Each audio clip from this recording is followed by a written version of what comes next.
திருச்சிற்றம்பலம் தில்லை அம்பலம் தென்னாடுடைய சிவனே போற்றி எந்நாட்டவர்க்கும் இறைவா போற்றி ஏகம்பத்துரை எந்தாய் போற்றி பாகம் பெற்றுதானாய் போற்றி அண்ணாமலையும் அண்ணா போற்றி கண்ணார் முதற்கடலே போற்றி காவாய் கனகத்திரளே போற்றி கையிலை மலையானே போற்றி போற்றி அருள் தரும் சிவகாமி அம்மை உடனுரை அருள்மிகு கைலாயநாத பெருமான் திருவடிகள் போற்றி போற்றி அருள் தரும் அனுபாம்பிகை அம்மை உடனுரை அருள்மிகு யசவேஸ்வர பெருமான் திருவடிகள் போற்றி போற்றி. குருவருடும் திருவருடும் முன்னின்று அருளி செய்ய திருவாசகத்தை தொடர்ந்து சிந்திக்கக்கூடிய வாய்ப்பு நமக்கு கிடைத்திருக்கின்றது. அவ்வகையிலே இன்றைக்கு நாம் திருவாசகத்தில் எந்த பகுதி பார்க்கணும்? திருப்பொத்தும்பி. ரொம்ப அட்வான்ஸா போயிட்டு இருக்கீங்க போல இருக்கு. திருப்பொற்சுண்ணத்துல 8வது பாடல்ல இருந்து பார்க்கணும். 7 பாடல் நிறைவு பண்ணிருக்கிறோம். 8வது பாட்டுல முதல் சொல்லு மட்டும் பார்த்தோம், வாழ்த்தடங்கள் அப்படிங்கிறது மட்டும் நம்ம பதிகத்தை பாடிட்டு அந்த முதல் அடியை மட்டும் நம்ம சிந்தித்திருந்தோம்.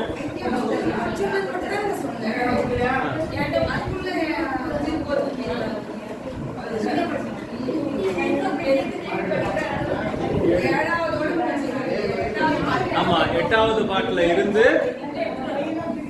தொடங்கணும்.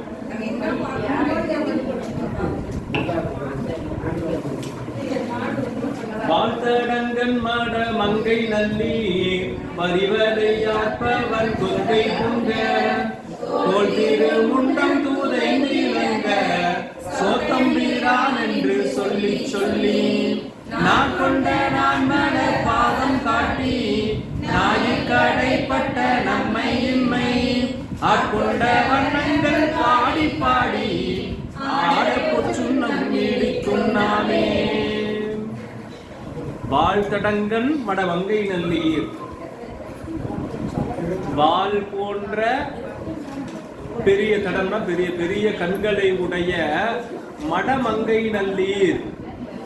மடமங்கை அப்படின்னா மடத்தை உடைய மங்கை. பெண்களுக்கு 4 குணங்கள் இருக்குன்னு சொல்லுவாங்க இல்லையா? அச்சம், மடம், நாணம், பயிர்ப்பு என்று சொல்லக்கூடிய அந்த 4 குணங்கள்ல ஒரு குணமாகிய மடம். அதாவது இந்த மடம் அப்படிங்கிறது அரிமடம் அப்படின்னு பேரு.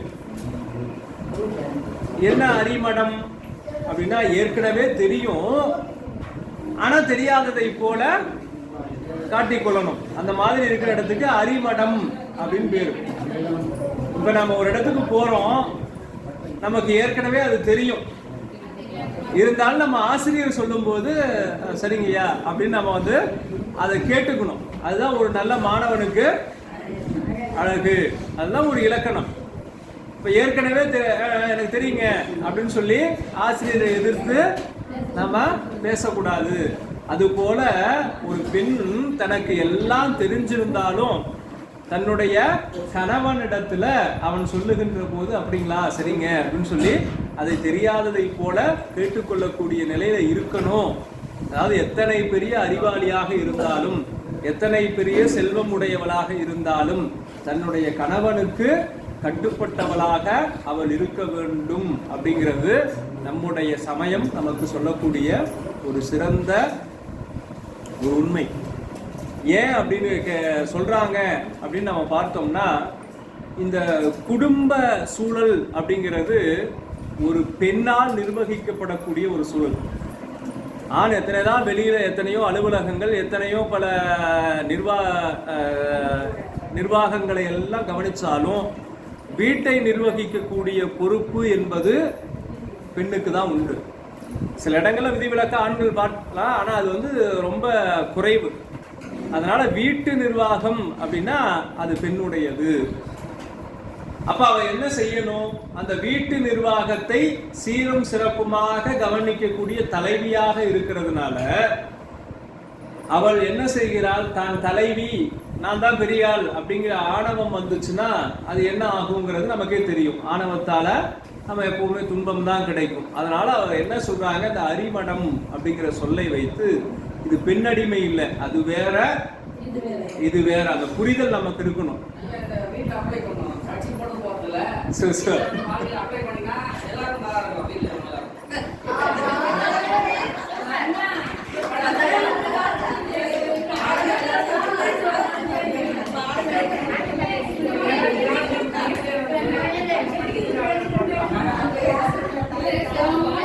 அப்படி இல்லைன்னு வச்சுக்கங்க, என்ன ஆகுன்னா அந்த பழைய திரைப்படத்தில் ஒரு நகைச்சுவை காட்சி வரும்.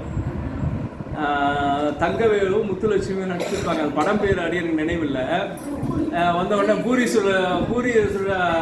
சொல்லணும் எப்படின்னு தெரியுமா? அதான் தெரியுமே அப்படின்னு சொன்ன முதல்ல மாவு எடுத்து அதான் தெரியுமே அப்படின்னு சொல்ற மாதிரி கடைசி. அதனால எப்பவுமே என்னன்னா தெரியும் அப்படிங்கிறத விட எப்பவுமே நம்ம கற்றுக்கொள்ளக்கூடிய மனநிலையில இருக்கணும். அது ஒரு ஆசிரியருக்கு சிறப்பு. யாரெல்லாம் தலைமை பண்புல இருக்கணும்னு நினைக்கிறாங்களோ அவங்களுக்கெல்லாம் எந்த குணம் ஒரு இன்றியமையாத குணமா இருக்கணும், அவசியமான குணமா இருக்கணும் அப்படின்னு சொன்னா எப்பொழுதும் கற்றுக்கொள்ள தயாராக இருக்கணும், யாரிடத்திலிருந்தும் கற்றுக்கொள்ள தயாராக இருக்கணும். இந்த ரெண்டு நிலையும் ரொம்ப அவசியம். அவர் என்னை விட சின்னவர், அதனால அவர் சொல்றது சரியா இருக்காது, நான் தான் பெரியவன், நான் தான் இத்தனை வருஷமா இருக்கிறேன், நான் தான் அப்படி இருக்கேன் இப்படி இருக்கேன், அதனால நான் சொல்றதா சரின்னு சொல்ல முடியும்.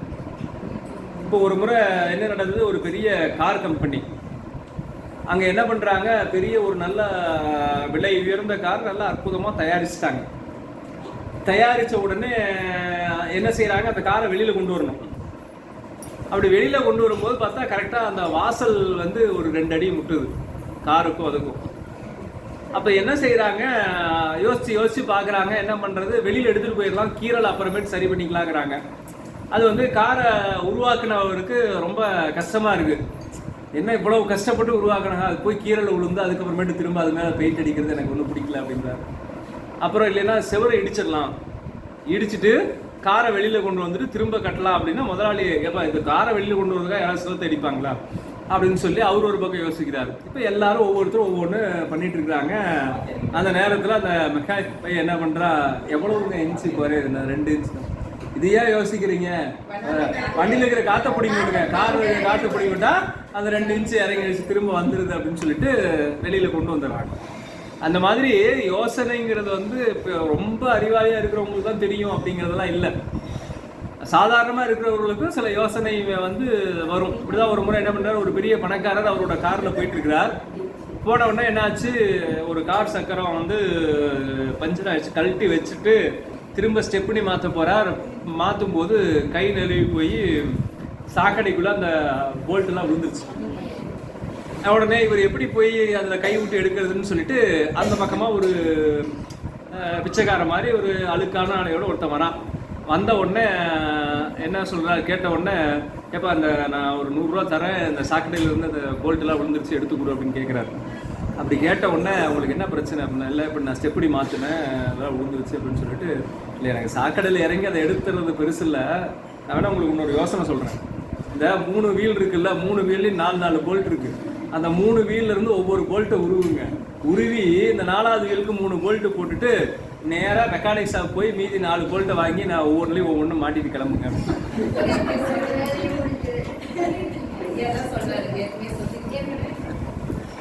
அப்போ என்ன சொல்றாரு அப்படின்னா, அந்த எளிய நம்ம நினைச்சுக்கலாம் நம்ம பெரிய அறிவாளி, நமக்கு தான் எல்லாம் தெரியும் அப்படிங்கிறதெல்லாம் இல்லை. எல்லாருக்கும் எல்லாம் தெரிஞ்சிருக்கணுங்கிற அவசியமும் இல்லை.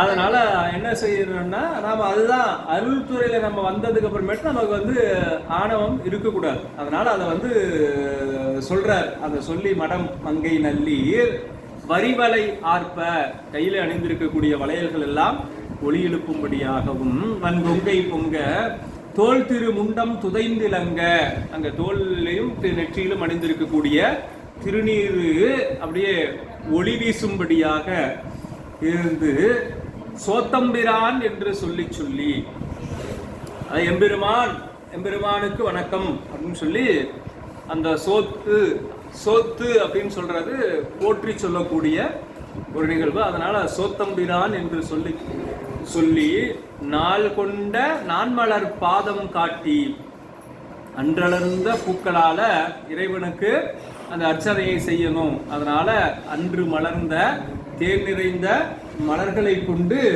அந்த பாதத்திலே அர்ச்சனை செய்யப்பட்ட அந்த திருப்பாதத்தை காட்டி ஞாயிற்கடைப்பட்ட நம்மை இம்மை ஆட்கொண்ட வண்ணங்கள் பாடி பாடி. நாயில் கடைப்பட்ட நம்மை, நம்ம நாயினும் கடையவர்களாக இருக்கிறோம். ஏன் நாயினும் கடையவர்? இந்த நாயை சொல்றாங்கன்னா நாயினிடத்துல அந்த குணங்கள் உண்டு, நம்ம பார்த்துருக்கிறோம். என்ன செய்யும் அப்படின்னா, பெரும்பாலான விலங்குகள்கிட்ட அந்த குணம் உண்டு அப்படின்னாலும் பெரும்பாலும் அந்த நாயை தான் முன்னிறுத்தி சொல்லுவாங்க. அது என்ன ஆகும்னா, சாப்பிட்ட உணவை திரும்ப என்ன பண்ணும், அதை வெளியில கட்டிட்டு திரும்ப அதையே சாப்பிடும். அதுதான் நாய்கிட்ட இருக்கக்கூடிய அந்த கீழான குணம். அதனால அந்த கீழான தன்மை உடைய குணம் உடையது என்றாலும் கூட ஏன் அது சிறப்புடையதாக இருக்குன்னா, தன்னுடைய தலைவனை மறக்காது, நன்றியோட இருக்கும். அதனால அதையும் நினைத்து, நாய்க்கு இந்த கீழான குணம் இருந்தாலும் அதனிடத்துல ஒரு மேலான குணம் இருக்கு, தன்னுடைய தலைவனை மறக்காத குணம். ஆனா நான் எப்படிப்பட்டவர்?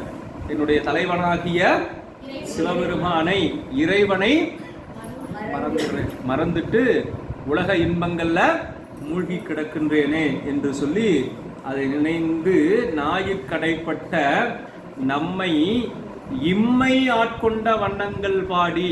இந்த பிறவியிலேயே பெருமான் ஆட்கொள்ளுகின்றான். நினைத்து பார்த்துக்கங்க, நம்ம எத்தனை பிறவி எடுக்கணும். முந்தைய பகுதியில் நம்ம பார்த்தோம் இல்லையா, ஒரு சுற்றுக்கு எத்தனை முறை பிறக்கணும்? 32 லட்சமா?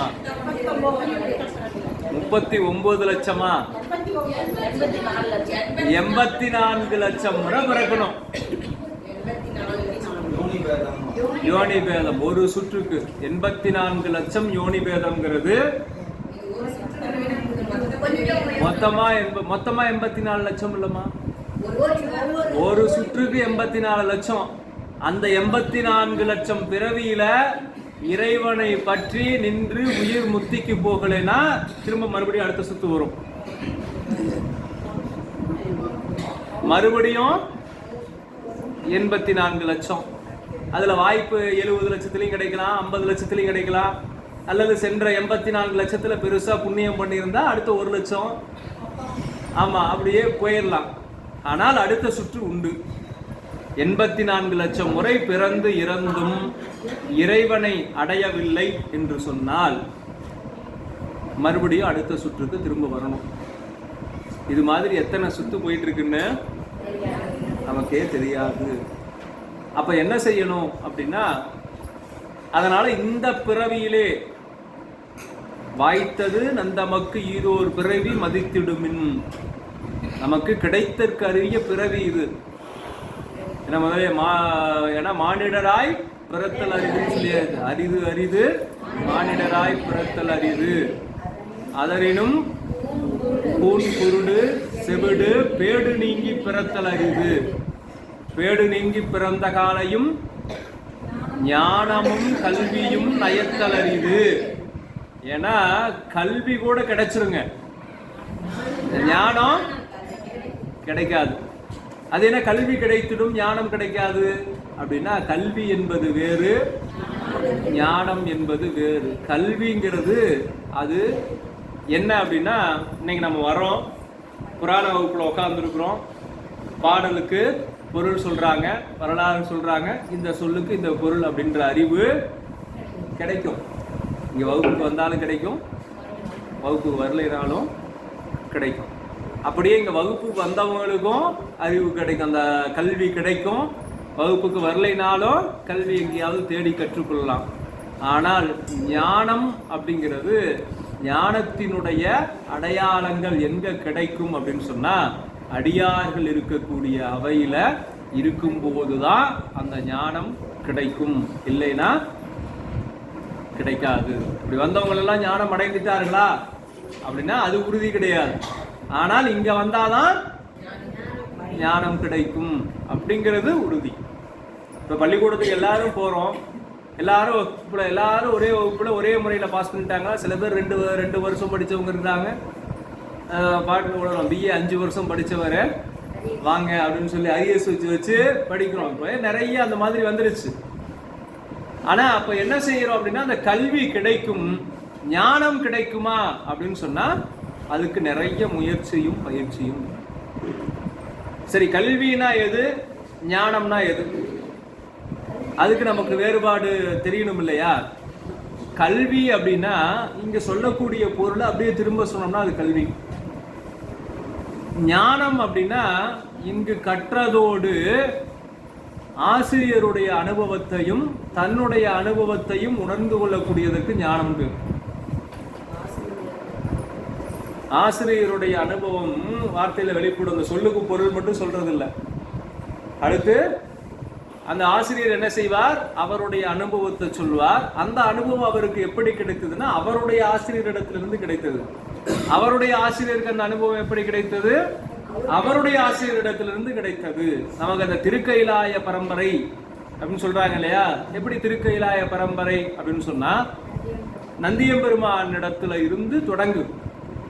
அப்ப நமக்கு மானிட வர்க்கத்தாருக்கு முதல் குருவாக விளங்குகின்றவர் நந்தியம்பெருமான்.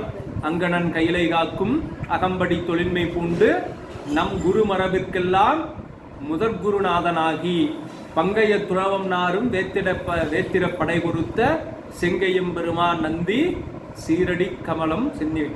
அந்த சீரடி கமலம் போற்றி என்று சொல்லக்கூடிய அந்த பாடல்ல நம்முடைய குருமரபுக்கு மானிட வர்க்கத்தாருக்கு முதல் குருவாக விளங்குகின்றவர் நந்தி பெருமான். அப்ப நந்தி பெருமானுடைய குரு யாரு? சிவபெருமான். அப்ப கைலாய சிவபெருமானிடத்திலிருந்து வந்ததுன்னா சிவபெருமானுடைய முதல் சீடர் நந்தி பெருமான்.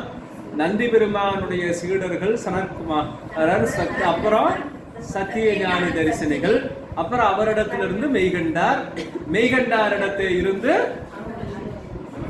அருள்நந்தி சிவம், மறைஞான சம்பந்தர், உமாபதி சிவம், அதற்கப்புறம் பின்னால் அந்த குரு மரபுல பின்னால் வரக்கூடிய நம்முடைய ஆதீன மரபு, இப்படி ஒவ்வொன்றாக வரக்கூடிய மரபு. அதனால அவர்களிடத்துல நம்ம அந்த எப்படி அந்த ஆசிரியரிடத்துல அந்த குரு மரபு வருகிறதோ அதை போல ஒரு ஆசிரியரிடத்தில் நம்ம பாடம் நேரடியாக நம்ம கேட்கின்ற போது அங்க என்ன நிகழும் அப்படின்னு சொன்னா அவருக்கு ஆசிரியர் சொன்ன அனுபவத்தோடு அவருடைய அனுபவமும் சேர்ந்து வெளிப்படும். அது அடுத்த தலைமுறை மாணவர்களிடத்துல செல்லும் போது அது அவர்களுடைய அனுபவமும் சேருகின்ற போது இப்படி பல தலைமுறையாக சேர்ந்து வந்த அந்த ஞானம் நமக்கு கிடைக்கும். ஆமா, எப்போன்னா தன்னுடைய அனுபவம் தனக்கு மட்டும் இல்லாம தான் ஒரு ஆசிரியராக ஆகும்போது வெளிப்பட்டு தோன்றுவதனால தன்னுடைய அனுபவத்தை அங்க இணைத்துக் கொள்வோம். இப்போ ஒரு ஆசிரியரிடத்துல பாடம் கேட்கிறோம், ஒரு 50 மாணவர்கள் பாடம் கேட்கிறாங்க அப்படின்னு சொன்னா 50 பேரும் ஆசிரியராக மாட்டாங்க. அப்ப அதுல ஒரு சில பேர் ஆசிரியராக ஆகின்ற போது அவர்களுக்கு ஆசிரியர் கொடுத்த அந்த அனுபவமும் தன்னுடைய அனுபவம், ஏன்னா ஆசிரியர் சொன்னதை கடைபிடித்தா நமக்கு ஒரு அனுபவம் வரும். இப்போ இதை படிங்க, இதை படித்தால் உங்களுக்கு நல்லதுன்னு நம்ம சொல்லும் போது அதை சென்று படிக்கின்ற போது உங்களுக்கு ஒரு அனுபவம் ஏற்படும். நவில்தோறும் நூல் நயம், ஒவ்வொருத்தருக்கும் ஒவ்வொரு கருத்து புதிதாக தோன்றும். ஒரு சொல்லை பார்க்கின்ற போது, ஒரு நூலினுடைய நிகழ்வை பார்க்கின்ற போது நமக்கு அது தொடர்பான வேறு சில நிகழ்வுகளோ வேறு சில வரலாறுகளோ, அதுதான் ஒரு ஆசிரியருக்கும் இன்னொரு ஆசிரியரும் பாடம் நடத்தும் போது அந்த சில வேறுபாடுகள் வரும். ஒவ்வொருத்தரும் ஒவ்வொரு வகையான முறையை கையாள்வாங்க. உதாரணங்கள் சொல்லுகின்ற போது, அடுத்து பார்த்தீங்கன்னா அவங்களுடைய வகுப்பு நடத்துகின்ற முறை, இந்த மாதிரி எல்லாவற்றிலுமே என்ன இருக்கும் அப்படின்னு சொன்னா சிறு சிறு வேறுபாடுகள் இருக்கும். அது என்னன்னா அவர்களுடைய ஆசிரியரிடத்தில் பெற்ற அனுபவமும் அவர்களுடைய அனுபவமும் சேர்ந்து அதை கொடுக்கும், பாடம் நடத்துகின்ற முறையை கொடுக்கும். அப்படின்னு அந்த ஞானம் எப்படி அப்படின்னா இங்கு வந்தா ஞானம் கிடைக்கும். நம்ம யோசிச்சு பாருங்க, எத்தனை பேர் நம்ம வகுப்புகளுக்கு தொடர்ந்து வருவதற்கு தயாராக இருக்கிறோம், அந்த ஞானத்தை அடைய தயாராக இருக்கிறோம். ஞானம் அப்படிங்கிறது சொல்லினுடைய பொருள் மட்டுமல்ல. அந்த ஞானத்தினுடைய இன்னொரு முதல் அடையாளம் எது தெரியுங்களா? பணிவு தான். ஞானத்தினுடைய முதல் அடையாளம் எது அப்படின்னு சொன்னாலே அது பணிவு தான். கரெக்டாக பார்க்கும்போது ஒவ்வொருத்தரையும் கம்பர் ஒவ்வொரு அறிமுகம் செய்து வைப்பார் ஒவ்வொருத்தரையும். இப்போ நமக்கு எப்படி தெய்வ சேர்க்கிறார், ஒரு நமக்கு மூர்த்தியார் என அன்பெனும் மூர்த்தியார் மூர்த்தியார் அப்படின்னு சொல்றாரு இல்லையா? அந்த மாதிரி கம்பர் ஒரு அடையாளம் காட்டுவார் ஒவ்வொருத்தருக்கும். ஒவ்வொருத்தரையும் அறிமுகப்படுத்துவோம். அவங்களுக்கு ஒரு சிறப்பான ஒரு சொல், ஒரு பெயர் கொடுத்து இவர் இப்படி அப்படின்னு சொல்லுவாங்க. அப்படி சொல்லும்போது அனுமனை அறிமுகப்படுத்தும் போது என்ன சொல்றாருன்னா, சொல்லின் செல்வன், சொல்லின் செல்வன் அப்படின்னு அறிமுகப்படுத்துற. ஒவ்வொருத்தரையும் ஒவ்வொரு பேர் சொல்லுவார். தாயின் நல்லான், குகனை சொல்லும் போது தாயின் நல்லான் அப்படின்னு ஒரு சொல் கொடுத்து அவனை சொல்றார். ராமனை சொல்லும் போது நடையில் நின்றுயர் நாயகன் அப்படின்னு சொல்றார். அப்படி ஒவ்வொருத்தருக்கும் ஒவ்வொன்று சொல்லிட்டு வரும்போது அனுமனை சொல்லும் போது சொல்லின் செல்வன் அப்படின்னு ஏன் சொல்றார் அப்படின்னா, அவனுடைய பணிவு. ஞானம் எங்க இருக்கோ அங்க பணிவு இருக்கும். அரையன குறைகுடம் கூத்தாடும், நிறைகுடம் தழும்பாது. குறைகுடம் கூத்தாடும், ஒரு இடத்துல குறைகுடமா இருக்கிறவங்க தான் நான் தான் பெரியவன், நான் தான் பெரியவன் என்று சொல்லுவார்கள். ஆனால் நிறைகுடம் என்ன செய்யும்? தழும்பாது இருக்கட்டும். அவர்கள் அவர்களுடைய பணியை செய்கிறாங்க, நம்ம நம்முடைய பணியை செய்வோம் அப்படின்னு அதை இயல்பா கடந்து போயிடுவாங்க. அப்படி நம்மை இம்மை ஆட்கொண்ட இந்த பிறவிலேயே ஆட்கொள்ளுகின்றார் பெருமான். இல்லைன்னா அப்படி அவன் ஆட்கொள்ளலைன்னா அவன் அருளாலே அவன் தாழ் வணங்கின அந்த நிலைப்பாடு இல்லைன்னா நம்மளால என்ன செய்ய முடியாது? வகுப்புகளுக்கு தொடர்ந்து வர முடியாது. தொடர்ந்து வந்தாலும் மனதில் நிறுத்தி நாம் அந்த ஞானத்தை அடைய முடியாது. கல்வியை பெறலாம், ஞானத்தை பெற முடியாது. அப்ப என்னன்னா, சென்ற பிறவியினுடைய தொடர்ச்சி, அடுத்து நாம் செய்த புண்ணியத்தினுடைய பயன், அடுத்து ஆசிரியரிடத்திலே நாம் வைக்கின்ற அன்பு, அடுத்து ஆசிரியர் சொல்லக்கூடிய பாடத்தின் மேல் நாம் வைக்கின்ற கவனம், இது எல்லாம் சேர்ந்துதான் என்னவா மாறும்? காலத்துல ஞானத்தை நாம் அடைவதற்கு உதவி செய்யும். அப்படி ஏன்னா ஞானத்தினால் அன்றி முக்தி கிடையாது. நீங்க என்ன வேணாலும் செய்யலாம், அவையெல்லாம் பதமுக்தியாக பெருமானிடத்தில் நெருங்குவதற்கு அருள் செய்யுமே ஒழிய ஞானத்தால் அன்றி முக்தி இல்லை என்பது. அப்ப சரியை தொண்டு செய்தால் முக்தி எங்களுக்கு கிடைக்காதா அப்படின்னா, அதை 16ஆக விரிக்கின்ற போது சரியையில் ஞானம் என்கின்ற அந்த ஞானத்தை பெற்றால்தான் முக்தி. கிரியையில முக்தி பெறக்கூடிய அந்த பதத்தில கிரியையில் ஞானம் பெற்றால்தான் முக்தி. அடுத்து யோகத்தில் ஞானம் பெற்றால்தான் யோக நெறியில் இருக்கும்போது முக்தி. ஞான நெறியில்னா ஞானத்தில் ஞானம் வந்தால்தான் முக்தி. ஆக எந்த வகையிலும் ஞானத்தால் அன்றி முக்தி பேறு கிட்டாது அப்படிங்கிறது தெளிவானது. அப்படி பல பிறவிகள் பிறந்து இழைத்த நம்மை மீண்டும் பிறவாத வண்ணம் இப்பிறவியிலேயே ஆட்கொண்ட பெருமானுடைய அந்த வண்ணங்கள், ஆட்கொண்ட வண்ணங்கள் பாடி பாடி, அந்த வண்ணம் அப்படின்னா அந்த நிகழ்வு, ஆட்கொண்ட நிகழ்வு. ஒவ்வொருத்தருக்கும் பெருமான் ஒவ்வொரு விதமாக ஆட்கொண்டிருப்பார். நமக்கு 4 பேருக்கு பார்த்துருக்கோம் இல்லையா? 4 பேரையும் ஒரே மாதிரி ஆட்கொண்டார் இல்ல. ஆமா, திருஞான சம்பந்தருக்கு வாளை கொடுத்து ஆட்கொள்கிறார், நாவுக்கரசருக்கு சூளை கொடுத்து ஆட்கொள்கிறார், சுந்தரனுக்கு ஓலை கொடுத்து ஆட்கொள்கிறார், மாணிக்கவாசக பெருமானுக்கு காலை கொடுத்து ஆட்கொள்கிறார், திருவடியை கொடுத்து ஆட்கொள்கிறார். இப்படி ஒவ்வொருவருக்கும் ஒவ்வொரு நிலையாக. அது போல கண்ணப்பருக்கு எப்படி காட்சி கொடுக்கிறார்?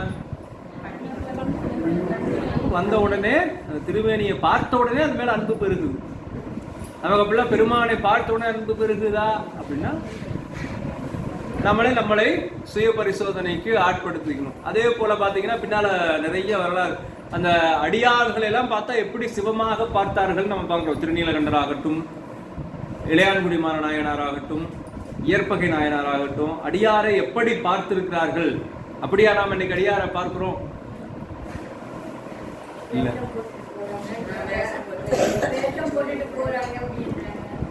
அப்படிதான் சொல்லுவாங்க. அதுதான் ஏற்கனவே பார்த்துட்டு இருந்தேன். நாட்டார் நகை செய்ய நாம் மேலே வீடெய்த ஆட்தான் கொண்டு ஆண்டவா பாடுதுங்கான் அம்மானாய். திரு அம்மானை பார்க்கும் போதே பார்த்தோம் நாம். இதுலயுமே வந்தது இல்லையா? முன்னால பார்க்கும்போது நாடவர் முதல் பாட்டு 7வது பாட்டுல இருக்கு பாருங்க. நாடவர் நம் தம்மை ஆர்ப்ப ஆர்ப்ப நாமும் அவர் தம்மை ஆர்ப்ப ஆர்ப்ப அப்படின்னு அதை சொல்றாரு. அவங்க நம்மளை பார்த்து இவங்க என்ன இப்படி இருக்காங்கன்னு அவர்கள் நம்மை பார்த்து சிரிக்க, நாம் அவர்களை பார்த்து அவர்கள் என்ன இப்படி உய்யும் நெறி அறியாமல் இப்படி வீழ்ந்து கிடக்கிறார்கள் என்று அவர்களை பார்த்து இரக்கப்பட்டு சிரிக்க, அவர்கள் நம்மை பார்த்து இப்படி இருக்கிறார்கள் என்று ஏளனமாக சிரிக்கன்னு அந்த காட்சியை காட்டுறார்.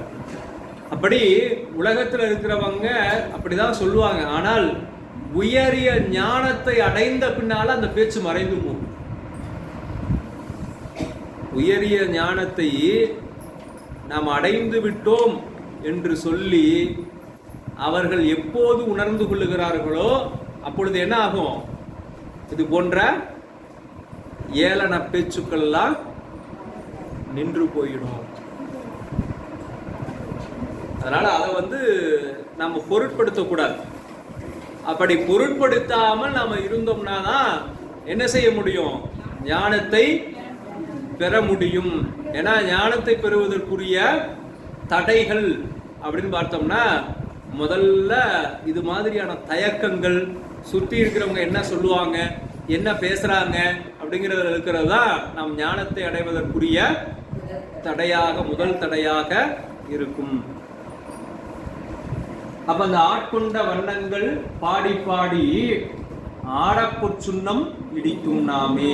அப்படிப்பட்ட பெருமானுக்கு, நம்ம எல்லாம் ஆட்கொண்ட பெருமானுக்கு நாம் பொற்சுண்ணம் இடிப்போமாக என்று சொல்லி இந்த 8வது பாடல்ல நமக்கு மாணிக்கவாசக பெருமான் அருளி இருக்கின்றார். அடுத்து 9வது பாடல். வையகமெல்லாம் உரலாக மாமேறு என்னும் உலக்கை நாட்டி மெய்யெனும் மஞ்சள் நிறைய அட்டி மேலது தென்னன் பேருந்துரையான் செய்ய திருவடி பாடி பாடி செம்பொன் உலக்கை வழக்கை பற்றி ஐயன் அணிதில்லை வானெடுப்பே ஆடப்பொற்சுண்ணம் நீடிக்கும் நாமே.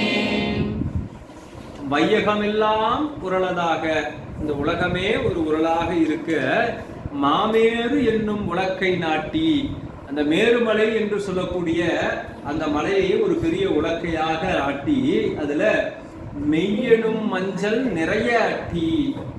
மெய் அப்படின்னா நம்முடைய உடலுக்கும் அந்த உண்மை தன்மைக்கும் உள்ளே சேர்த்து மேதகு தென்னன் பெருந்துரையால் சிறப்புமிக்க தென்னவனாகிய பெருந்துரைகளை வீற்றிருக்கக்கூடிய பெருமானிடம் சிவபெருமானுடைய செய்ய திருவடி பாடி பாடி, பெருமானுடைய திருவடிய எப்போதும் நினைந்து கொண்டு அந்த திருவடியை பாடி பாடி செம்பொன் உலக்கை வழக்கை பற்றி, அந்த வழக்கையில பற்றி, ஏன்னா மாத்தி மாத்தி வழக்கையிலும் இடக்கையிலும் அடிப்பாங்க.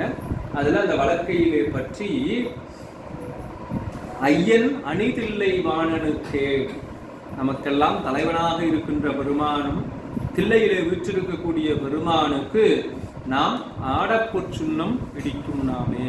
அவன் நீராடுவதற்காக இந்த சுண்ணத்தை நாம் இடிப்போமாக என்று சொல்லி இங்கே 9வது பாடலில் காட்டுகின்றார். அடுத்து 10வது பாடல்.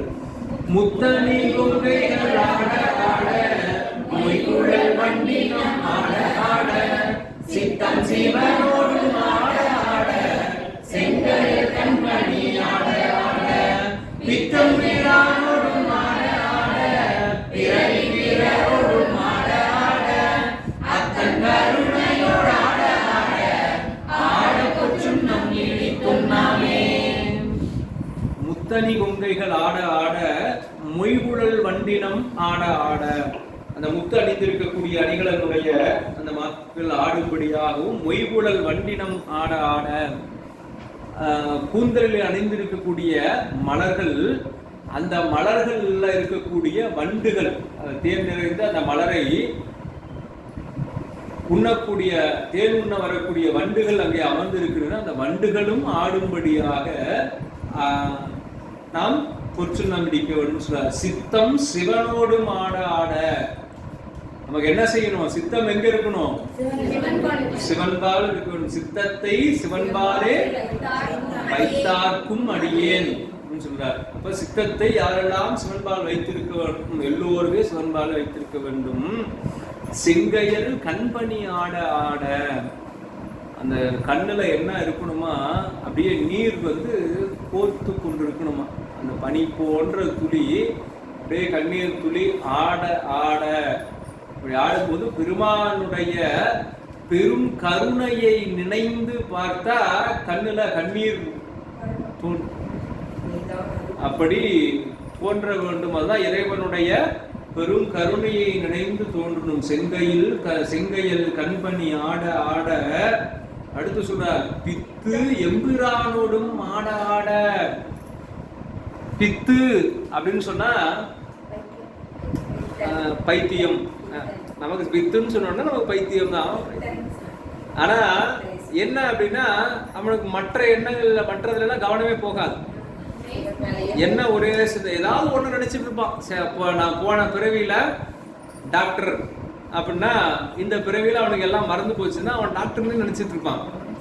மறந்துச்சு ஏதாவது ஒண்ணு எழுதி இருந்தான் இந்த இருப்பான். சில பேர் வந்து பாத்தீங்கன்னா ரோட்ல டிராபிக் போலீஸ் நீ இப்படி வா நீ இப்படி வான்னா அவன் முன்னால என்ன இருந்தாலும் சித்தம் கலகி போய் போலீஸ் என்னதான் எல்லாரும் கேட்டு போகணும் அப்படி இப்படின்ட்டு பண்ணிட்டு இருப்பாங்க.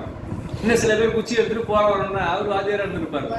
இப்போ வந்து ஒவ்வொருத்தருக்கும் அந்த ஒவ்வொரு இன்னைக்கு வாத்தியார் பெரம்பு எடுத்தாருன்னா அவர் உள்ள போயிடுவாரு. ஆமா, ஒரு காலத்துல வாத்தியாரை பார்த்து பசங்க பயப்படுவாங்க. இப்ப பசங்களை பார்த்து வாத்தியார் பயப்படுற காலம் ஆயிடுச்சு. அப்ப எல்லாம் அடி அப்படி விழும். ஆமா, அப்படியெல்லாம் சொல்லிதான் உள்ள சேர்ப்பாங்க. ஏன்னா ஆசிரியரிடத்துல அடங்காத மாணவன் எங்கேயும் அடங்க மாட்டான். ஒரே செய்திதான், வீட்டுக்கு அடங்காத பிள்ளை ஊருக்கு அடங்கும். ஊருக்கு அடங்கும், அடங்கித்தான் ஆகணும், இல்லைன்னா ஊர்ல இருக்க முடியாது இல்லையா? அதை போல ஆசிரியரிடத்துல அடங்கித்தான் இருக்கணும். நம்ம எத்தனையோ பெரியவர்களாக இருந்தாலும் அந்த ஸ்தானம் ஆசிரிய ஸ்தானம்னு வந்துருச்சுன்னா அந்த இடத்துக்கு நாம அடங்கித்தான் போகணும். உரிய மரியாதையை அந்த ஸ்தானத்துக்கு கொடுக்கணும் அப்படிங்கிறதா நம்முடைய மரபு. இந்த எந்த இடத்துலயும் நீங்க சில நம்ம சொல்லுவாங்க இல்லையா, காம்ப்ரமைஸ் அப்படின்னு சொல்லி, எந்த இடத்துலயும் காம்ப்ரமைஸ் ஆகாத இடம் எதுன்னா இதுதான். ஆசிரியர் மாணவர் அப்படிங்கிற நிலை வந்து எந்த இடத்துலயும் காம்ப்ரமைஸ் ஆகவே கூடாது. அதனாலதான் நம்முடைய பெருமான் திருவிளையாடல் நிகழ்த்தி காட்டுறார். முருகனிடத்துல அந்த பிரணவத்திற்கு உனக்கு பொருள் தெரியுமா அப்படின்னு கேட்ட உடனே தெரியும்னா எங்கே சொல்லு பார்க்கலான்னா, அப்படியெல்லாம் பிரணவத்தை சொல்ல முடியாது, குரு சிஷ்ய பாவனையில இருந்தாதான் சொல்ல முடியும் அப்படின்னு சொல்ல பெருமானவாறு இருந்து கேட்ட சிறப்பு கூடையதுதான் அந்த குருஸ்தானம். அதனால அது வந்து அவ்வளவு அவருக்கு திறமை குறைவாக இருக்கலாம், நிறைவாக இருக்கலாம், அவருக்கு சில விஷயங்கள் தெரிந்திருக்கலாம், தெரியாமலும் இருக்கலாம். அது வந்து நம்முடைய சிந்தனைக்குள்ள வரவே கூடாது. எப்ப அவர் அந்த ஸ்தானத்துக்கு வந்துட்டாரோ அதுக்கப்புறம் அவர் தான் எல்லாரும் அப்படிங்கிற சிந்தனை நமக்கு வந்தாதான் என்ன கிடைக்கும்? நமக்கு ஞானம் கிடைக்கும். கல்வியில குறைவு இருந்தா இல்ல, ஞானத்துல குறை இருந்தா அங்க போகவே முடியாது.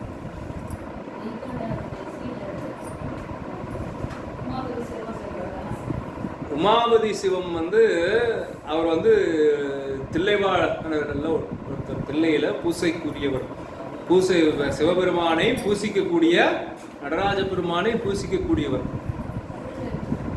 அவர் வந்து மறைஞான சம்பந்தரிடத்துல உபதேசம் பெற்றவர்.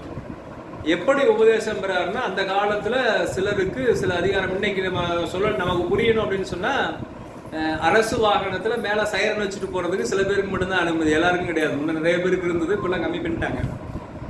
அப்போ என்ன செய்யணும்? அரசு வாகனத்துல மேல சைரன் வச்சுட்டு போறதுக்கு சில அரசு அதிகாரிகளுக்கு மட்டும்தான் அனுமதி. அதே மாதிரி பச்சை இங்கில கையெழுத்து போடுறதுக்கு சில பேருக்கு தான் அனுமதி. இப்படி எல்லாம் கொடுத்துருக்காங்க இல்லையா? அந்த மாதிரி அந்த காலத்துல பல்லக்குல போறதுக்கும் பல்லக்குக்கு முன்னால சிறப்பாக சின்னங்கள் அப்படின்னு சொல்லுவாங்க. வாத்தியங்கள் வாசிச்சுக்கிறதுக்கும் தீவட்டி எடுத்துட்டு போறதுக்கும் ஒரு அதிகாரம் பெற்றிருக்கிறார் உமாபதி சிவம். அப்போ போகும்போது என்ன செய்கிறார், பல்லக்கில் போயிட்டு இருக்கிறார். அப்போ மறைஞான சம்பந்தர் அங்க இருக்கும்போது அவர் என்ன அப்படின்னு பார்க்குறார். என்னங்க ஏன் இப்படிலாம் போயிட்டு இருக்காங்க அப்படின்னா, பட்டக்கட்டையில் பகற்புருடு போகுது அப்படின்னு சொன்ன உடனே, பட்ட மரத்துல அந்த பல்லக்கு மரத்தால் செய்த அந்த பல்லக்கு பட்டக்கட்டையில் பகற்புருடு அப்படின்னு சொல்லி சொல்றார். ஏன்னா தீவட்டி பிடிச்சிட்டு போறதுனால பகற்புருடுன்னு சொன்னோன்னே அப்பவே அந்த சின்னங்களை எல்லாம் துறந்து அங்க போய் சேர்றார். சரிங்க.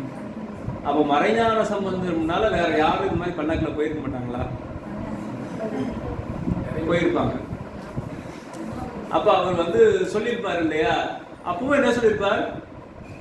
இதே மாதிரி தான் சொல்லியிருப்பார். பட்டக்கட்டையில் மக்கள் கொண்டு போகுது, நீங்க உங்க வேலையை பாருங்க அப்படின்னு தான் சொல்லியிருப்பார்.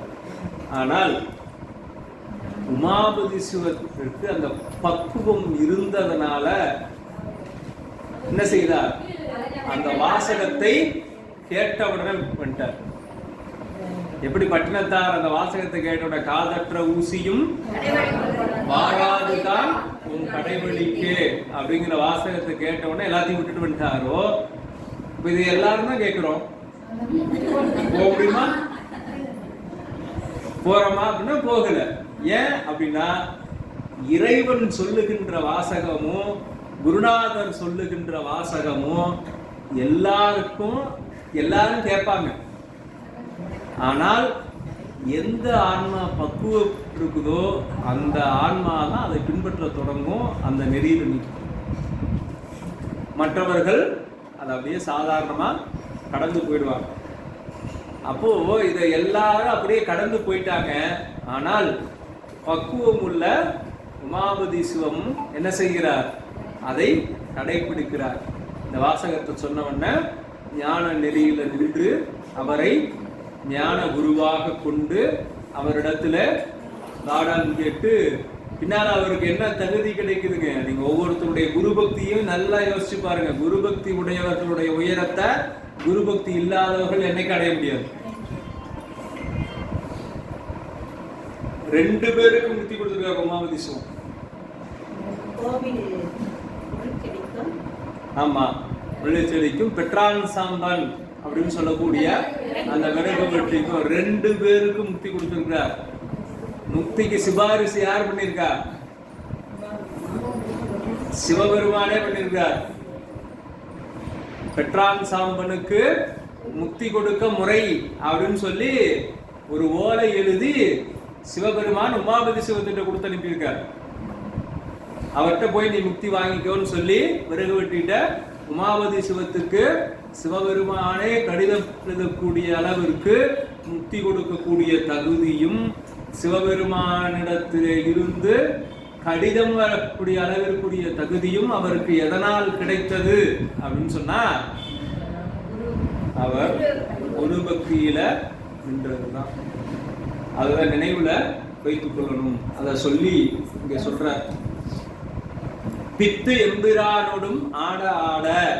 அப்ப பித்து எப்படி இருக்கும் அப்படின்னு சொன்னா, அந்த ஒரே நிலைதான். அடியார்களை பார்த்தாலும், சிவபெருமானை பார்த்தாலும், திருவடிவங்களை பார்த்தாலும், அடுத்து குருநாதரை பார்த்தாலும், அது மூன்றும் சிவபெருமானுடைய வேறு வேறு வடிவங்கள் அப்படிங்கிற சிந்தை நமக்கு வரணும்.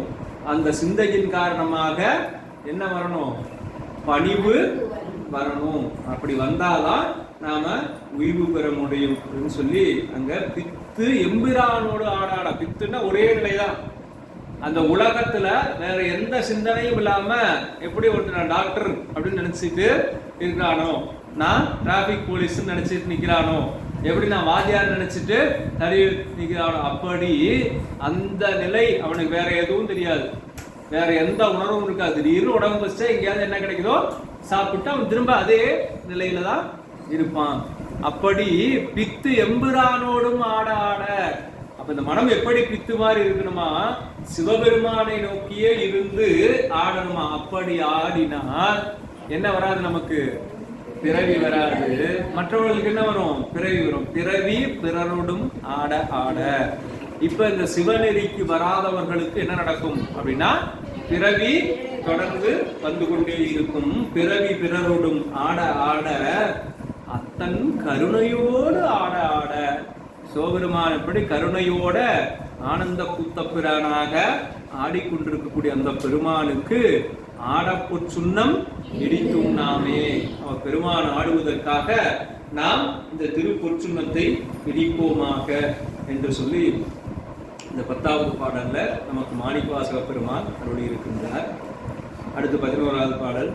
மாடு நகை வானிலானே விப்ப வாயிரங்கம்பவளம் துடிப்ப பாடுமின் நம் தம்மை ஆண்டவாறும் பணிகொண்ட வண்ணமும் பாடி பாடி தேடுமின் எம்பெருமானை தேடி சித்தம் கழிப்பதி வைத்து தேடி ஆடுமின் நம்பள தாடி நாடுக்கு ஆடப்பொற்சுண்ணம் இடித்தும் நாமே.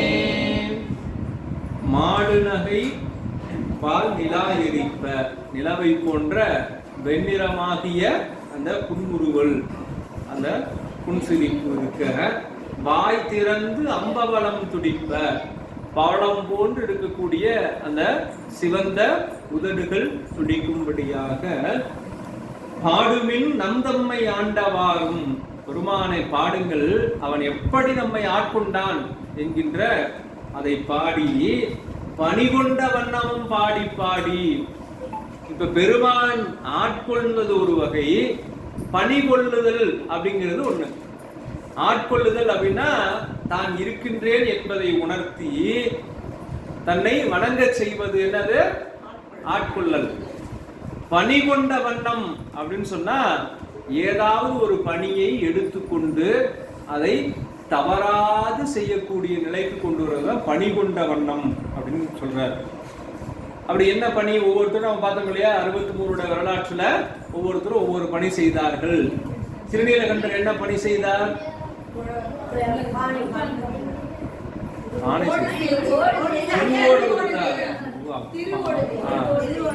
சரி. அடுத்து இயற்பகை நாயனார் யாருக்கு கேட்டதை கொடுத்தார், எது கேட்டாலும் இல்லை என்று சொன்னாமல் கொடுத்தார். இளையான்குடி மாறநாயனார் அடியார்களுக்கு அமுது படைத்தார். சரி. மெய்ப்பொருளார்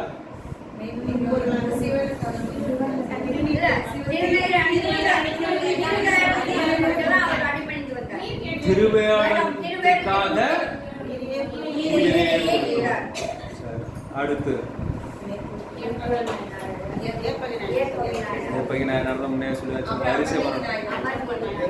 மெய்ப்பொருள் நாயனாருக்கு அப்புறம் இரண்மண்ட நாயனார். அவர் என்ன பணி செய்தார்,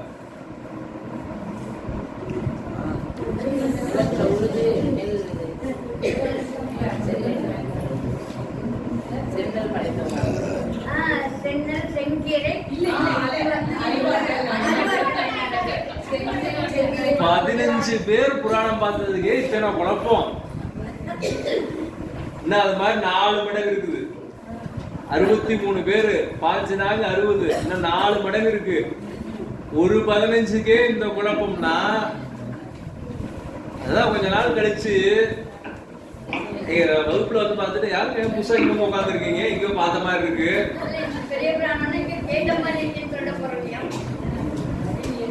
அப்படின்னு சொல்லக்கூடாது. விரண்மிண்ட நாயனார் என்ன பணி செய்தார்,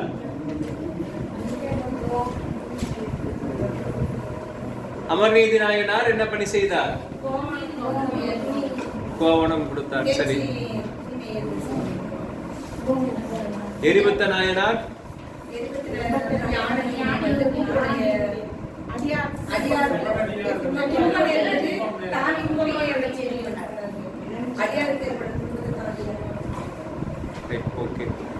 ஏனாதி நாயனார்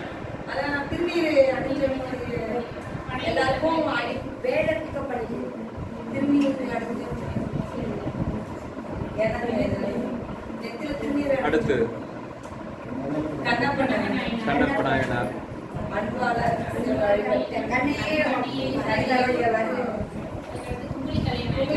அருட்கடை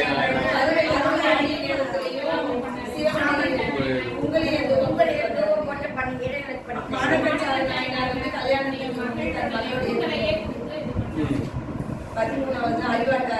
அறிவாட்டாய நாயனார்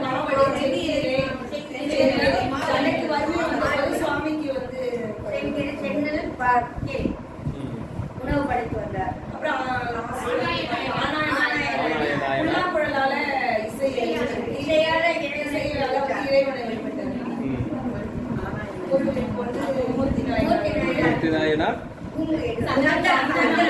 சந்தன காப்பு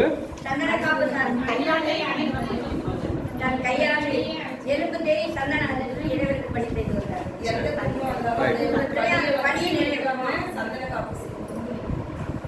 விரண்மிண்ட நாயனார் நம்பியார் ஒருவர் வந்து ஆயுர்ல போகும்போது இவர் அடியார தொழல புறம் போகிறதுக்கே காரணமா இருக்கு. சரி, எப்படியோ தேடி கண்டுபிடிச்சாரு. இப்ப இந்த 15ஐயும் ஆமா, இந்த 15ஐயும் நினைவுல வச்சுக்கணும். நான் சொன்னேன், இப்ப வந்து உங்களை அடுத்த கேள்வி கேட்டா நீங்க எப்படி இதுக்கே இவ்வளவு தடுமாற்றம்னா, திருநீலகண்டர் எங்கு பிறந்தார்?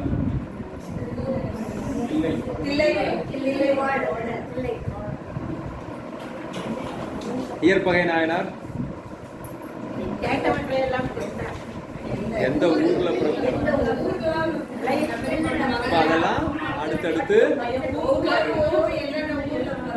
ஆமா, எங்க முக்தி அடைந்தாங்க, எந்த நட்சத்திரத்துல முக்தி அடைந்தாங்க, இதெல்லாம் கேட்டா நம்ம எப்ப சொல்ல போறோம்?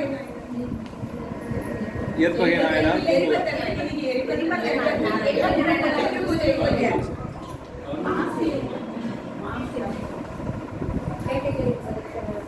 அப்போ என்ன செய்யணும்? நமக்கு என்ன தொண்டுன்னே நினைவுல இல்லைன்னா இதெல்லாம் எப்படி நினைவுல இருக்கும்? அப்ப என்ன செய்யணும்? இது எல்லாத்தையும் குறிப்புல எழுதி வைத்துக் கொள்ளணும். அது மட்டும் போதாது, அத எடுத்து அப்பப்ப பார்க்கணும். வகுப்புக்கு வர்றதுக்கு முன்னாலேயாவது பார்க்கணும். அவர் பேரை சொன்னா, அதான் சொன்னேன், மற்றதெல்லாம் வந்து அடுத்து அவர் என்ன தொண்டு செய்தார் அப்படிங்கிறது எப்பவுமே நினைவுல இருக்கணும்.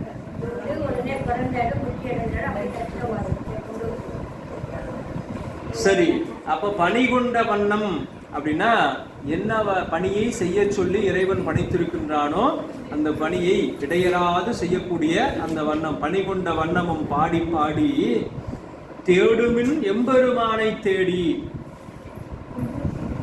பெருமானை தேடணும். வந்த உடனே நம்ம முன்னால தெரிஞ்சு வர, வந்த உடனே வந்து காட்சி கொடுத்து வரோம். இல்ல, தேடுமின் எம்பெருமானை தேடி சித்தம் கலிப்ப திகைத்து தேறி. அப்ப என்னன்னா ஒரு திகைப்பு ஏற்படும். உண்மையிலே வந்தது இறைவன் தானா?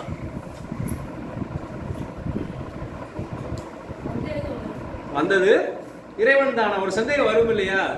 இப்படியா இறைவன் இருப்பார்? வந்தது இறைவன் தானா? அப்ப என்ன செய்வோம்? உடனே சில வந்தது இறைவன் தானா அப்படின்னு சொல்லி தெரிஞ்சுக்கிறது சில சிந்தனைகள். அப்படியா, எங்கே அதை சொல்லுங்க இதை சொல்லுங்க. இப்ப நம்ம வந்த உடனே கேட்கிறோம் இல்லையா, எனக்கு அது சொல்லுங்க இது சொல்லுங்க, கேள்விகளுக்கு விட நம்ம கேட்கிற மாதிரி அப்படி சிலவற்றையெல்லாம் கேட்போம். அப்ப சித்தம் கலிப்ப திகைத்து தேறி.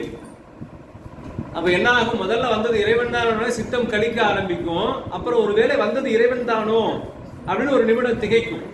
அப்புறம் திரும்ப இறைவன் அதை உணர்த்தினதுக்கு பின்னால என்ன மீண்டும் தேறியும் அது இறைவன் தான் அப்படின்னு அது தேர் அடைந்து ஆடுமின் அம்பலத்து ஆடினானுக்கு ஆட பொற்சுன்னம் இடித்தும் நாமே அப்படின்னு திரும்ப அம்பலத்திலே ஆடுகின்ற பெருமானுக்கு நாம் இந்த பொற்சுன்னத்தை இடிப்போமாக என்று சொல்லி 11வது பாடலிலே நமக்கு மாணிக்கவாசக பெருமான் அருளுகின்றார்.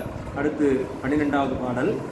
மையமர் கண்டனை வாழநாட மருதினை மாணிக்க கூத்தன்னை ஐயனை ஐயர் மேலானை நம்மை அகப்படுத்தாற் கொண்டருமை காட்டும் பொய்யர்தம் பொய்யனை மெய்யர் மெய்யை போதறி கண்ணினை பொற்கொடித்தோள் பையர வல்குள் மடந்தை நன்னீர் பாட பொற்சுன்னம் நீடிக்கும் நாமே பாடி பொற்சுன்னம் நீடிக்கும் நாமே.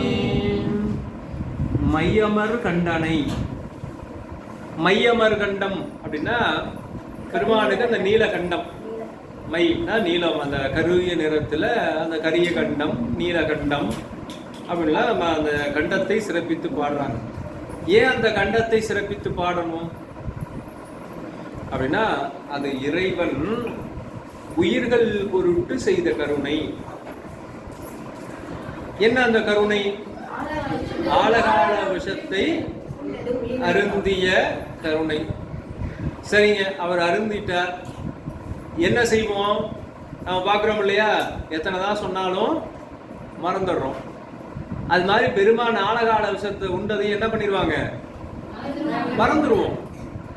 அப்ப அதனால பெருமான் என்ன செய்யறாரா, அந்த ஆலகால விஷத்தை இந்த உயிர்கள் உய்வும் பொருட்டாக உண்டதை கண்டத்திலே நிறுத்தி காட்டுறார். கண்டத்துல நிறுத்தி காட்டலைன்னா நமக்கு என்ன தெரியாது? பெருமான் ஆலகால விஷத்தை உண்டு உயிர்களை காத்தார் அப்படின்னு எல்லாருக்கும் தெரியுமா அப்படின்னா தெரியாது. இப்போ ஒரு இடத்துல 1000 பேர் இருக்காங்க, ஒரு நிகழ்வு நடக்குது அப்படின்னு சொன்னா 1000 பேரும் அந்த நிகழ்வை நினைவுல வைத்துக் கொள்வாங்களா அப்படின்னா இல்ல. யாருக்கு தேவையோ அல்லது அவர்கள் மட்டும்தான் அந்த நிகழ்ச்சியை நினைவுல வைத்திருப்பாங்க. ஒரு கல்யாணத்துக்கு போறோம், ஒரு கல்யாணத்துக்கு 1000 பேர் போறாங்க. அடுத்த வருஷம் அந்த கல்யாண நாள் யாருக்கு ஞாபகம் இருக்கும்? யாருக்கு அவங்க நெருங்கின உறவினர்களோ அல்லது நெருங்கிய நண்பரோ அவர் இல்லாம நம்ம வாழ முடியாதுன்னு இருக்கிறவங்களுக்கு அந்த கல்யாண நாள் நினைவுல இருக்கும். கொண்டாடுறவங்களுக்கு நினைவுல இருக்கும். மற்றவர்களுக்கு நினைவுல இருக்குமா அப்படின்னா இருக்காது. நினைவு வச்சுக்க வேண்டிய அவசியம் இல்லை. கல்யாணத்தை கூப்பிட்டாங்க, போயிட்டு வந்துட்டோம், அவ்வளவுதான். அப்போ ஒரு நிகழ்வு நடந்தா அந்த நிகழ்வுல 1000 பேர் கலந்து கொண்டாலும் எல்லாருக்கும் அந்த நிகழ்வு நினைவுல இருக்குமா அப்படின்னு சொன்னா நினைவுல இருக்காது. அப்போ அதை நினைவுல யாருக்கு இருக்கும் அப்படின்னு சொன்னா அந்த தேவையும் அன்பும் உடையவருக்கு அந்த நிகழ்வு நினைவுல இருக்கும். அப்ப எல்லாரும் அந்த காலத்துல பெருமான் நஞ்சுண்டதை பார்த்தாங்க, உணர்ந்து கொள்கிறார்கள் அப்படின்னா எல்லாரும் ஒரு குறிப்பிட்ட இடத்துல என்ன பண்ணுவாங்க? மறந்துடுவாங்க. சிலருக்கு நினைவு இருக்கும். நினைவு இருக்கிறவங்க எல்லாம் அடுத்தவங்களுக்கு சொல்லுவாங்களா? சொல்ல மாட்டாங்க. அப்ப என்ன பண்ணுவாங்க? அவங்களுக்கு யார் தேவையோ அவங்களுக்கு மட்டும் கூப்பிட்டு அத சொல்லுவாங்க. அப்ப என்ன ஆகும்? ஒரு கட்டத்துல கொஞ்ச காலத்துல இன்னைக்கெல்லாம் இருக்கிற சூழல்ல பல பேரை கூப்பிட்டு குலதெய்வம் என்னன்னு கேட்டா தெரியாதும்பாங்க. ஏன்னா முன்னால இருந்தவங்க இதுதான்ப்பா நம்ம குலதெய்வம், இப்படிதான் நம்ம வழிபாடு பண்ணணும் அப்படிங்கிறது அடுத்த தலைமுறைக்கு சொல்லாமல் போயிட்டா அவர்களுக்கு தெரியாமல் போய்விடும். அப்படியே என்ன ஆகும்? நாளடைவுல இப்படி ஒரு நிகழ்வு நடந்ததே மறைந்து போயிடும். அதனால பெருமான் என்ன செய்கிறானா, அதனால அவனுக்கு ஏதாவது நன்மையா? இல்லை. நீங்க வணங்குறதுனால அவன் வாழ போறதும் இல்லை, நீங்க தூற்றுவதனால அவன் தாழ போறதும் இல்லை. அது நமக்குத்தான் நன்மை. நம்மை போன்ற ஆன்மாக்கள் உய்யும் பொருட்டாக இறைவன் அந்த கருணை வடிவம் தாங்கி இருக்கின்றான். அதனால என்ன செய்கின்றானா, அந்த கருணை எல்லோருக்கும் நினைவில் வந்து என்ன செய்யணும்? என்ன செய்யணும்? அந்த கருணையை நினைந்து என்ன செய்யணும்? இறைவனை வணங்கணும். நாமும் கருணையோடு இருக்கணும். இறைவன் நமக்காக இருப்பதை போல நாம என்ன செய்யணும்? நாமும் சிலருக்கு கருணையோட இருக்கணும் அப்படிங்கிற நினைவு நமக்கு வர வேண்டும் என்பதற்காக பெருமான் அந்த கரிய கண்டத்தை மையமர் கண்டனாக பெருமான் வீற்றிருக்கின்றான். வானநாடர் மருந்தினை, வானோர்களுக்கும் ஏனோர்களுக்கும் மருந்தாக இருக்கக்கூடிய பெருமானை மாணிக்க கூத்தன் தன்னை, மாணிக்க கூத்தராக இருக்கக்கூடிய பெருமான், திருநாட்டியத்தான்குடியில பெருமானுக்கு மாணிக்க பேர், மாணிக்க மன்னர். அந்த மாணிக்க கூத்தன் தன்னை ஐயனை, ஐயர் பிரானை, நமக்கு தலைவனை, தலைவர்களுக்கெல்லாம் தலைவராக இருக்கக்கூடிய பெருமானை நம்மை அகப்படுத்து ஆட்கொண்டு அருமை காட்டும். நம்மை தன்னகத்தே ஏற்றுக்கொண்டு நமக்கு நம்மையும் ஆட்கொண்டு அருமை காட்டுகின்ற, அருமைனா அருமைன்னா எப்படி? ரொம்ப அரிதாக நடக்கக்கூடிய நிகழ்வு. எல்லாரும் எவ்வளவோ செய்தாலும் ஆட்கொள்ள மாட்டார்கள். ஆனால் பெருமான் மிக எளிவந்த தன்மையோடு நம்மை ஆட்கொண்டிருக்கின்ற அந்த அருமையை நினைந்து அடுத்து சொல்றார், பொய்யர்தம் பொய்யனை. பொய்யர்களுக்கு பொய்யாக இருப்பான் பெருமான். மெய்யர் மெய்யை, மெய்நிலையில் இருக்கிறவர்களுக்கு மெய்யாக தோன்றுவான்.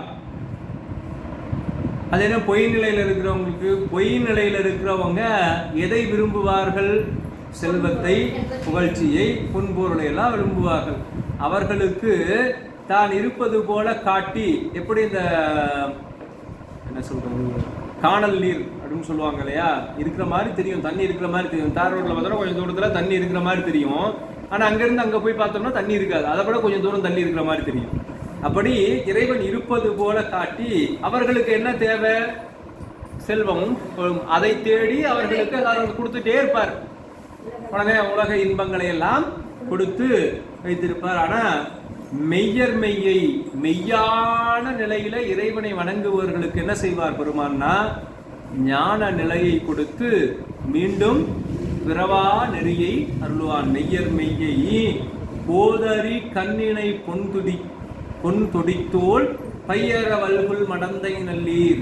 அப்படியே நல்ல அரிநினை கூட நல்ல சிறந்த கண்களை உடைய தொடித்தோல், தொடி அணைந்திருக்கக்கூடிய தோள்களை உடைய மடந்தை நல்லீர் பெண்களே, பாடி பொற்சுன்னம் இடித்தும் நாமே. நாம் பாடிக்கொண்டு இறைவனுடைய பெருமையையும் புகழையும் பாடிக்கொண்டு நாம் இந்த பொற்சுன்னத்தை இடிப்போமாக என்று சொல்லி இந்த 12வது பாடலிலே நமக்கு மாணிக்கவாசக பெருமான் அருளி இருக்கின்றார்.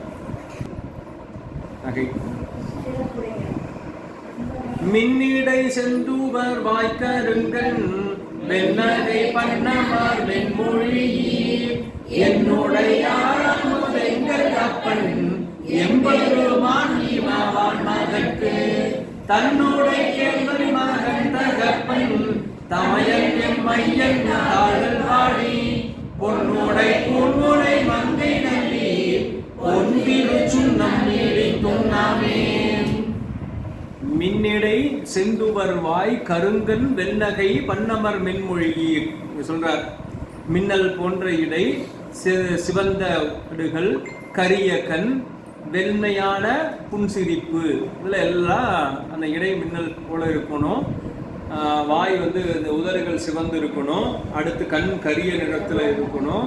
அடுத்து நகை, அந்த பற்கள் வந்து வெண்மையாக இருக்கணும். பன்னமர் மென்மொழியீர், அந்த இனிமையான மொழி பேசுனா அப்படி ஒரு இனிமையான மொழியாக பேசக்கூடிய பெண்களே, என்னுடைய ஆரமுது எங்கள் அப்பன், எங்களுக்கெல்லாம் ஒரு அமுதம் போல இருக்கக்கூடிய பெருமான்.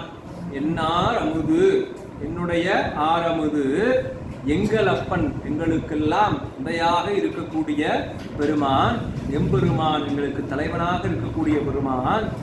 இமவான் மகற்கு தன்னுடைய கேள்வன், இமவான் மகளாகிய உமையம்மைக்கு கேள்வன் அப்படின்னா கணவன், அடுத்து மகன்.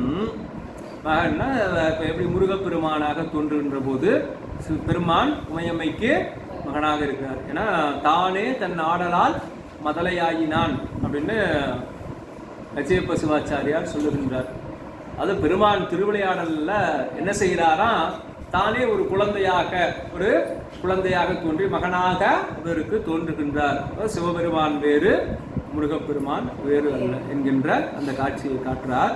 அப்படி இருக்கக்கூடிய தன்னுடைய கேள்வன் மகன், தகப்பன் அப்படின்னா அந்த தத்துவ ரீதியாக நாம் பார்க்கின்ற போது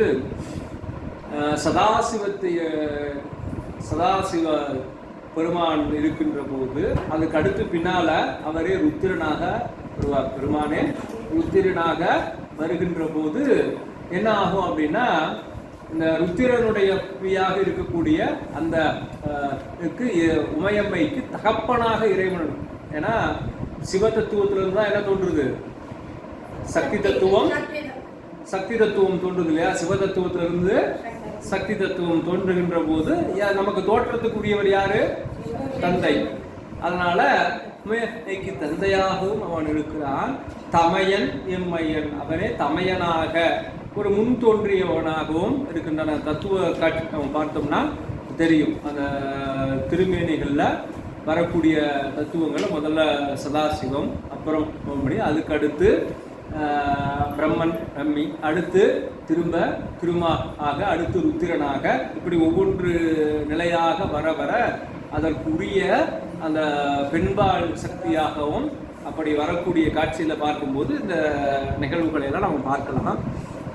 அந்த பெருமானுடைய தாள்கள் பாடி, அப்படிப்பட்ட பெருமானுடைய திருவடிகளை பாடி பொன்னுடை பூன்முளை மங்கை நல்லீர் பொன் திருச்சுன்னம் இடிக்கும் நாமே, அங்கே நாம் இந்த பொன் திருச்சுன்னத்தை இடிப்போமாக பெண்களே பாருங்கள் என்று சொல்லி அங்கே அந்த திருவடியை பணிந்து போற்றுகின்றார்.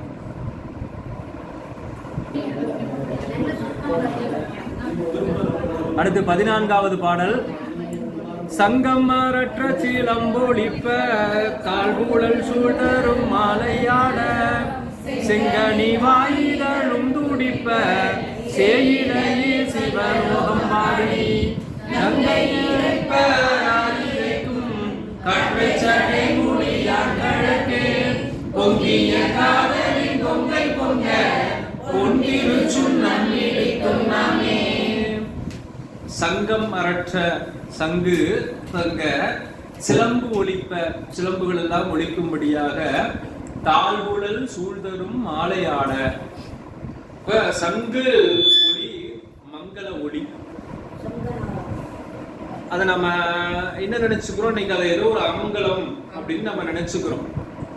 ஆனா சங்கு என்பது மங்களத்தினுடைய குறி. அதனாலதான் நம்ம என்ன செய்வோம், வலம்புரி சங்கு மங்களம் அப்படின்னு சொல்லி வலம்புரி சங்க வீட்டுல பூஜை அறையில இப்போ அதை ஒரு தானியத்துல வச்சு அரிசிலையோ நெல்லையோ வச்சு அந்த வலம்புரி சங்கை நம்ம வைத்திருப்போம். சங்கு என்பது மங்களத்தினுடைய அடையாளம். முதல் சங்கு எப்போ அப்படின்னு சொன்னா நமக்கு அந்த காலத்துல இப்பதான் நம்ம உலோகத்தால மற்றதுலாம் அவங்க வசதிக்கு ஏற்ப தங்கத்துல வெள்ளியில என்னென்ன வகையான எவர் சில்வர்ல அப்படிலாம் வைத்துக் கொள்றோம். சங்கு இன்னைக்கு அந்த பழக்கமே போயிடுச்சு. இன்னைக்கு ஃபீடிங் பாட்டில் தான். அன்னைக்கு குழந்தைக்கு சங்குல தான் பால் ஊற்றுவாங்க. அந்த சங்கு எந்த சங்குன்னா முதல்ல நாம இந்த சங்கு தான் பயன்படுத்திட்டு இருந்தோம். அப்புறம் இப்ப இந்த சங்கு பராமரிக்க நம்ம என்ன செய்ய ஆரம்பிச்சோம், ஒரு எவர் சில்வர் சங்கோ இல்லை வசதிக்கு ஏற்ப வெள்ளி சங்கோ வாங்கி அதை பாலை ஊற்றிட்டு தண்ணியில ஒரு அலசி தூக்கி வச்சுக்கிறோம். இன்னைக்கு என்ன ஆகுது, அதுவும் பல கொழிந்து இன்னைக்கு என்ன ஆயிடுச்சு, பாட்டில் ஆயிடுச்சு, பால் பாட்டிலாக ஆயிடுச்சு. அப்போ என்ன சொல்றேன்னா முதற் சங்கம் பால் ஊட்டும்.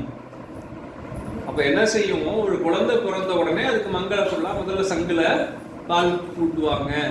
அது எப்ப தாய்ப்பால் குடிக்கின்ற அந்த காலத்தை கடந்து அடுத்து பால் குடிக்கின்ற காலத்துல சங்குனால அந்த பால் ஊற்றுவார்கள். அதான் முதல் சங்கு.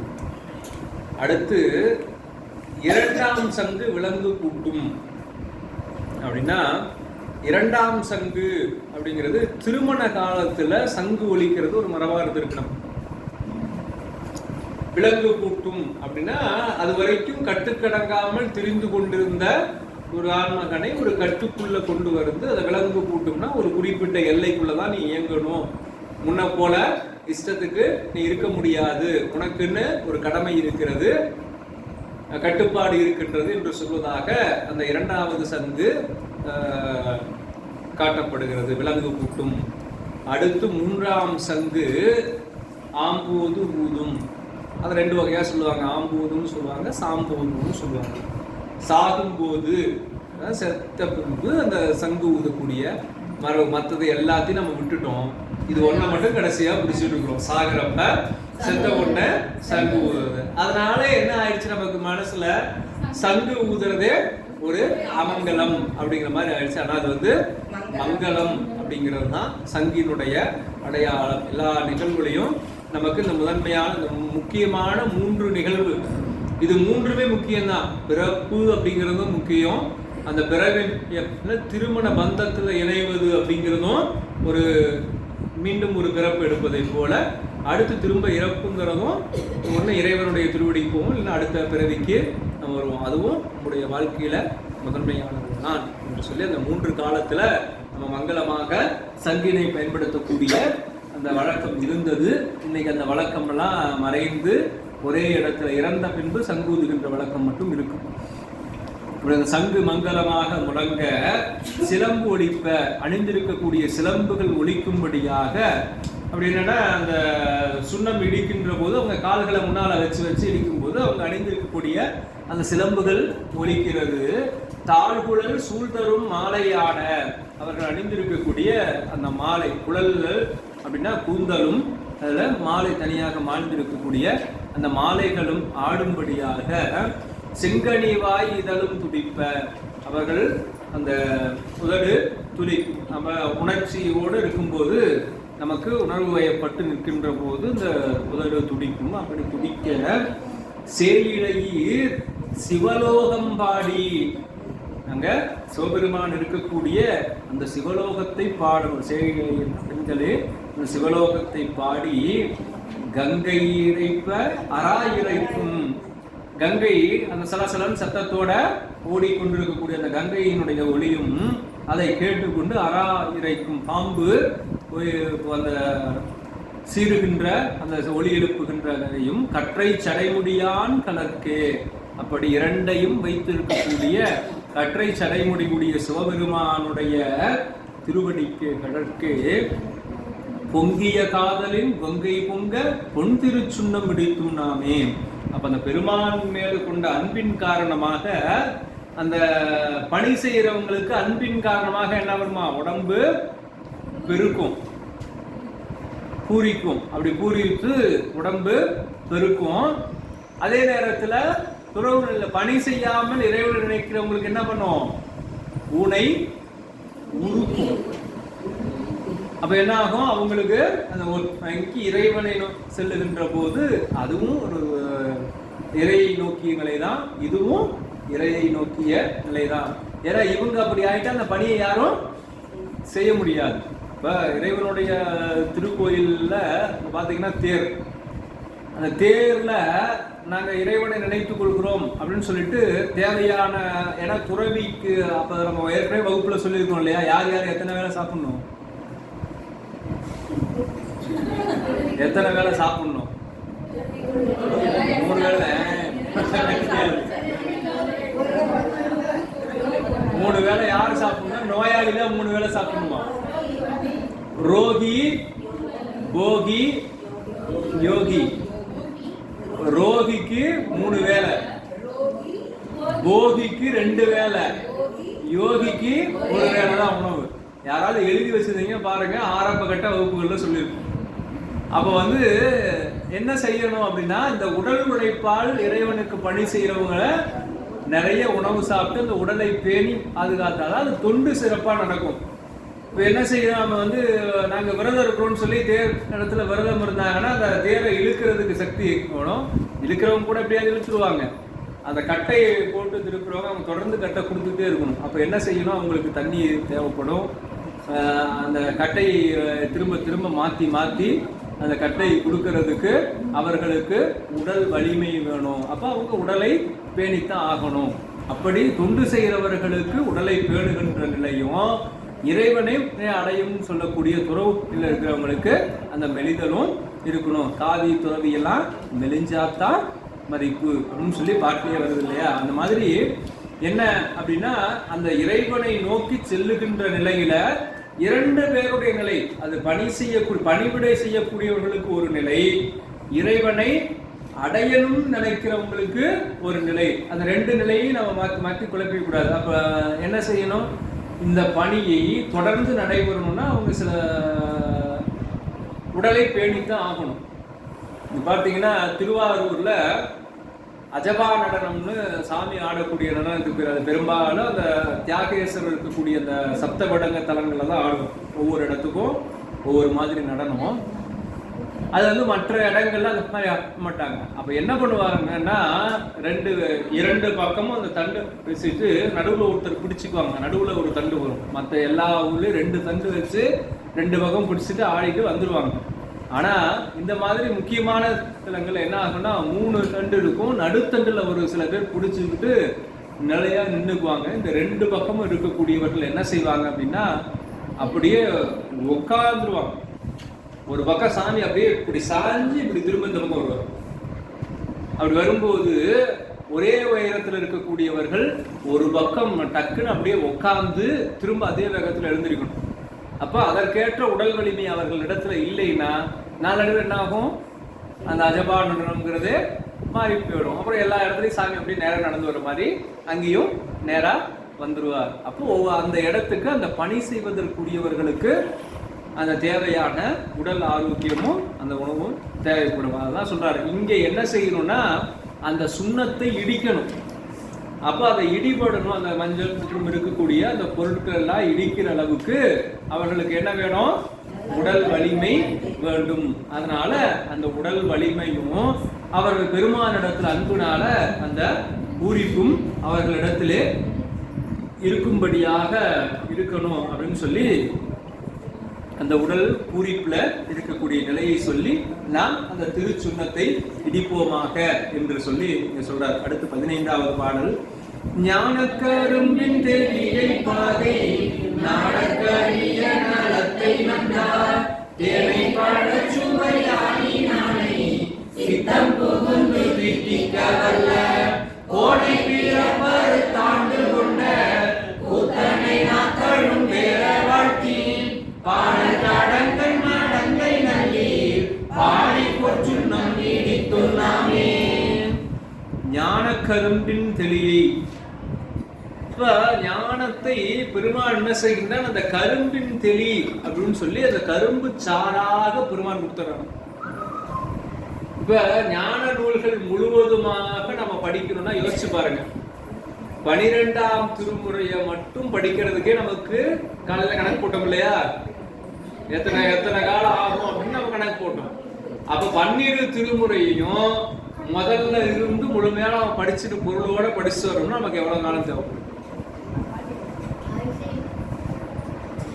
அப்ப அடுத்து இன்னும் அடுத்தடுத்த நிலையில் இருக்கக்கூடிய ஞான நூல்கள், சைவ சித்தாந்த நூல்கள், அதெல்லாம் இன்னைக்கு நம்ம அப்படியே மேலோட்டமா விட்டு இருக்கோம். முழுமையாக அந்த நூல்கள்ல இருக்கக்கூடிய சூத்திரங்கள், நுட்பா, அடுத்து அதிகரணங்கள், ஏதுக்கள், எடுத்துக்கள், ஆமா, இது எல்லாம் இருக்கிறத எல்லாம் படிச்சு முடிச்சா யோசிச்சு பாருங்க. அப்ப நமக்கு ஆயுள் போதாது. இது ஒரு கீழே நிற்கிறதுக்கு. இன்னும் அதுக்கு அடுத்து பின்னால வந்த அருளாளர்கள் இறைவனுடைய அருள் செயல்களை அவங்களுடைய குருநாதருக்கு ஒவ்வொரு ஆதினத்தையும் பண்டார சாத்திரங்கள் அப்படின்னு சொல்லி தனியா சித்தாந்த நூலுக்கு அவர்களுடைய அந்த குருமரபுல வந்தவங்க தனித்தனியா எழுதிய அந்த பாடல்கள் மற்றும் உரை நூல்களை எல்லாம் சேர்த்து வச்சிருந்தாங்க, பண்டார சாத்திரங்கள் அப்படின்னு சொல்லி.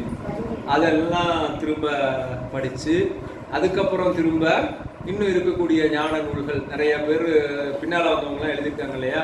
சிவபோக சாரம், சொக்கநாதர், அவர் தாய்மானுடைய பாடல்கள், அப்புறம் பட்டினத்தார் திருமுறையிலே வரார், இந்தாண்ட அதுக்கப்புறம் தனியாகவும் வரார். அந்த மாதிரி அவரவர்களுடைய பாடல் எல்லாம் நம்ம சிந்தித்து முடிக்கணும் அப்படின்னா தமிழ்ல இருக்கக்கூடிய இத்தனை இலக்கியங்கள் படிக்கிறதுக்கு நமக்கு அதுக்கடுத்து இன்னும் அடுத்தடுத்த மொழிகள்ல இறைவனை பற்றி என்ன சொல்லியிருக்காங்க, இதையெல்லாம் நம்ம பார்க்கணும்னா வாழ முடியாது. அப்ப என்ன செய்யறோம், நமக்கு தெரிந்த மொழியில நாம் அந்த ஞானத்தினுடைய சாரத்தை எங்க எளிதாக சொல்றாங்களோ அந்த நூலை கற்றுக்கொள்ளணும்னு போறோம். இப்ப 12 திருமுறையினுடைய சாரமும் நமக்கு எங்க கிடைக்கும், 12வது திருமுறைகளிலேயே சொல்லுவார். ஏன்னா வரும்போது எந்தெந்த திருமுறை யார் யார், அந்த திருநாவுக்கரசருடைய வரலாறை பார்க்கின்ற போது, திருஞான சம்பந்த பெருமானுடைய வரலாறை பார்க்கின்ற போது, சுந்தரமூர்த்தி வரலாறை பார்க்கின்ற போதெல்லாம் பார்த்துட்டே வருவோம். அப்படி வரக்கூடிய காலங்களில் அவர்களுடைய வாழ்க்கையில் நடந்த அற்புதங்கள், அந்த திருப்பதிகங்கள் தொடர்பான செய்திகளை எல்லாம் நம்ம சிந்திச்சுட்டே வருவோம். இப்படி ஓரளவுக்கு நமக்கு 12ஆம் திருமுறை முதல் 7 திருமுறைகளையும் அதனுடைய சாரத்தையும் நமக்கு சொல்லிடும். அடுத்து பார்த்தீங்கன்னா நம்ம திருவாசகம் இப்போ சிந்திச்சுட்டு இருக்கிறோம். இன்னும் திருமந்திரம் தனியாக 3000 பாடல்கள். அப்புறம் நடுவில் 9ஆம் திருமுறை, 11ஆம் திருமுறை, இதெல்லாம் ஏகப்பட்ட சிந்தனைகள் இருக்கு. அப்ப நமக்கு என்ன செய்யறோம், முதல் நிலையாக இந்த ஞானத்தினுடைய சாரத்தை அடைவதற்குரிய எளிய வழியாக நம்ம என்ன செய்துள்ளோம், எல்லா இடங்கள்லையும் பெரும்பாலும் முதல்ல என்ன வகுப்பு தொடங்கிக்கிறோம், நம்ம பெரிய புராணத்தை தொடர்ந்து தொடர் வகுப்புகளாக சிந்தித்து நாயன்மார்களுடைய வரலாறை அறிந்து கொண்டால் அதனுடைய பயனாக இறைவனை அறியக்கூடிய அறிவும் அதன் மூலமாக திருமுறைகளை உணர்ந்து கொள்ளக்கூடிய அறிவும் நமக்கு கிடைக்கும். அப்படிங்கிறதுனால நம்ம அதை தொடரும். அப்படி அந்த ஞானத்தின் ஞான கரும்பின் தெளியை, கரும்பு அப்படிங்கிறது மிகுந்த சுவை உடையது, அதே நேரத்தில் மருத்துவம் உடையது. கரும்பு பாகை இனிப்பை நாடற்கு அரிய நலத்தை. பெருமான் எப்படிப்பட்ட நலம் அப்படின்னா நம்ம உடல் நலம் மனநலம் அப்படின்னா சொல்றோம் இல்லையா, அந்த மாதிரி பெருமான் நாடற்கு அரிய நலம். அவன் அப்படி போய் எளிதாக நாடி அந்த நலத்தை பெற்றுவிட முடியாது. அப்படி நாடற்கரிய நலமாக இருக்கக்கூடிய பெருமான் நந்தா தேனை, குறைவில்லாத தேனை, பழச்சுவை ஆயினானே, பழத்தினுடைய சுவை போல இனிமையாக இருக்கக்கூடிய பெருமானை, பழச்சுவை ஆயினானை, சித்தம் புகுந்து தித்திக்க வல்ல கோனை. நம்முடைய சித்தத்துல சிவபெருமானை நினைத்தாலே ஒரு மகிழ்ச்சி வரணும். அப்படி அந்த சித்தத்தை தித்திக்கக்கூடிய பெருமானை, பிறப்பறுத்து ஆண்டு கொண்ட கூத்தனை, இனிமேல் நமக்கு பிறவியே கிடையாது என்று சொல்லி ஆட்கொண்டிருக்கக்கூடிய கூத்த பெருமானை நாத்தழும்பு ஏற வாழ்த்தி. நாக்குல தழும்பு வரணுமா, பெருமானுடைய பேரை சொல்லி சொல்லி இந்த நாக்குல தழும்பு வரும்படியாக ஏற வாழ்த்தி, வானல் தடங்கன் மடந்தை நல்லீர் பாடிப்பொற் சுண்ணம் இடிக்கும் நாமே. அங்க பால் போன்ற வெண்மை இடத்திலே இருக்கக்கூடிய அந்த நல்ல தடங்கன், பெரிய கண்களை உடைய மடந்தை நல்லீர். என்னங்க கரிய கண்ணுங்கிறீங்க, பால் போன்ற கண்ணுங்கிறீங்கன்னா, கரிய கண்ணுன்னு சொல்லும் போது அந்த கண்மணி இருக்கு இல்லையா, சின்னதாக அந்த கருப்பு, அது நல்ல கருப்பா இருக்கணும். பால் போன்ற கண்ணுன்னா அதை சுற்றி இருக்கக்கூடிய அந்த பகுதி வெள்ளை நிற பகுதி நல்ல பால் போன்ற வெள்ளை நிறமா இருக்கணும். என்ன காரணம், அந்த பால் போன்ற வெள்ளை நிறமாவே இருக்கணும்னா நமக்கு கோவப்பட்டா என்ன ஆகும், கண்ணு செவந்து போயிடும். அப்ப எப்பவுமே வெள்ளையா இருக்கணும், கோவமே படக்கூடாது. அப்ப அந்த தடங்கன் மடந்தை நல்லீர் பாடி பொற்சுண்ணம் இடிக்கும் நாமே. பாடி சுண்ணம் இடிக்கணும் அப்படின்னு சொல்லி இந்த பாடல்ல நமக்கு மாணிக்க வாசக பெருமான் அருளி இருக்கின்றார். அடுத்து 16வது பாடல். ஆவகை நாமும் வந்தன்போடு ஆட்செய்யும் வண்ணங்கள் பாடி விண்மேல் தேவகனாமிலும் கண்டறிய செம்மலர் பாதங்கள் காட்டும் செல்வ சேவகம் ஏந்திய வெண்கொடியான் சிவபெருமான் பூரம் சென்ற கொற்ற சேவகன் நாமங்கள் பாடி பாடி செம்பொன் செய் சுண்ணம் நீடிக்கும் நாமே. ஆவகை நாமும் வந்து அன்பர்தம்மோடு ஆட்செய்யும் வண்ணங்கள் பாடி. இப்ப அன்பர்களோடு சேர்ந்திருக்கக்கூடிய நிலையை பெருமான் நமக்கு அருளி இருக்கின்றான். இல்லைன்னா யோசிச்சு பாருங்க, அடியார்கள் கூட்டத்தோட நம்ம இல்லை, தனியாக இருந்தோம் அப்படின்னு சொன்னா என்ன செய்வோம், வேறு ஏதாவது பயனில்லாத செயல்களை செய்து கொண்டிருப்போம் இல்லையா. அதத்தான் திரும்ப சொல்ற. என்ன அப்படின்னா, இங்க ஏன் இந்த அடியார்கள் கூட்டத்தோடையே இருக்கணும், சிவசிந்தனையோட இருக்கிறதுக்காக நாம அந்த அடியார் கூட்டத்தோட இருக்கணும். சரிங்க, இந்த அடியார் கூட்டத்தை விட்டு வெளியே போயிட்டோம்னா நாம ஏன் சிவசிந்தனையிலிருந்து விலகிடுவோம் அப்படின்னு சொன்னா, உலகியல் நம்மை இழுத்துவிடும். இப்ப இதற்காக ஏன் நாயை சொல்றாங்க அப்படின்னு சொன்னோம்னா, நாய் கட்டி போட்டுருக்கிற வரைக்கும் தான் நம்ம என்ன நல்ல உணவு கொடுக்குறோமோ அதை சாப்பிடணும். கட்டை அவுத்து விட்டோம்னா அதோட இயல்புக்கு போயிடும். அதனால நாமும் என்ன செய்வோம், இந்த உலகியல் மாயைகளையே மூழ்கி இருப்போம். அப்போ அடியாருங்கிற அந்த கட்டுல நாம இருக்கிற வரைக்கும் தான் என்ன செய்வோம், அறிவியல் சிந்தனையோட சிவ சிந்தனையோட நாம் இருப்போம். அதனால அன்பர்கள் தம்மோடு ஆட்சியும் வண்ணங்கள் பாடி. இப்ப நம்ம வந்து இங்க எல்லாரும் சேர்ந்து இருக்கும் போது எல்லாம் சிவபெருமானை பற்றியே சிந்தித்துட்டு இருக்கிறோம். நாயன்மார்களுடைய வரலாறை சிந்திக்கிறோம், சிவபெருமானுடைய பெருமையை சிந்திக்கிறோம். இப்ப வந்து யாரும் ஒவ்வொருத்தரும் நம்ம சொந்த கதை எதுவும் பேசிக்கிறது இல்லை இல்லையா, கேப் விட்டா பேசுவோம். அதனால கேப் விடாம நம்ம என்ன பண்ணிட்டு இருக்கோம், பாடத்தை நடத்தி பெருமானுடைய பெருமையை பேசிக் கொண்டிருக்கிறோம். அப்ப எல்லாரும் பேசிட்டு இருக்கிறோம். இப்போ இங்க இருக்கிறதுனால பெருமானுடைய பெருமையை சிந்திக்கிறோம்.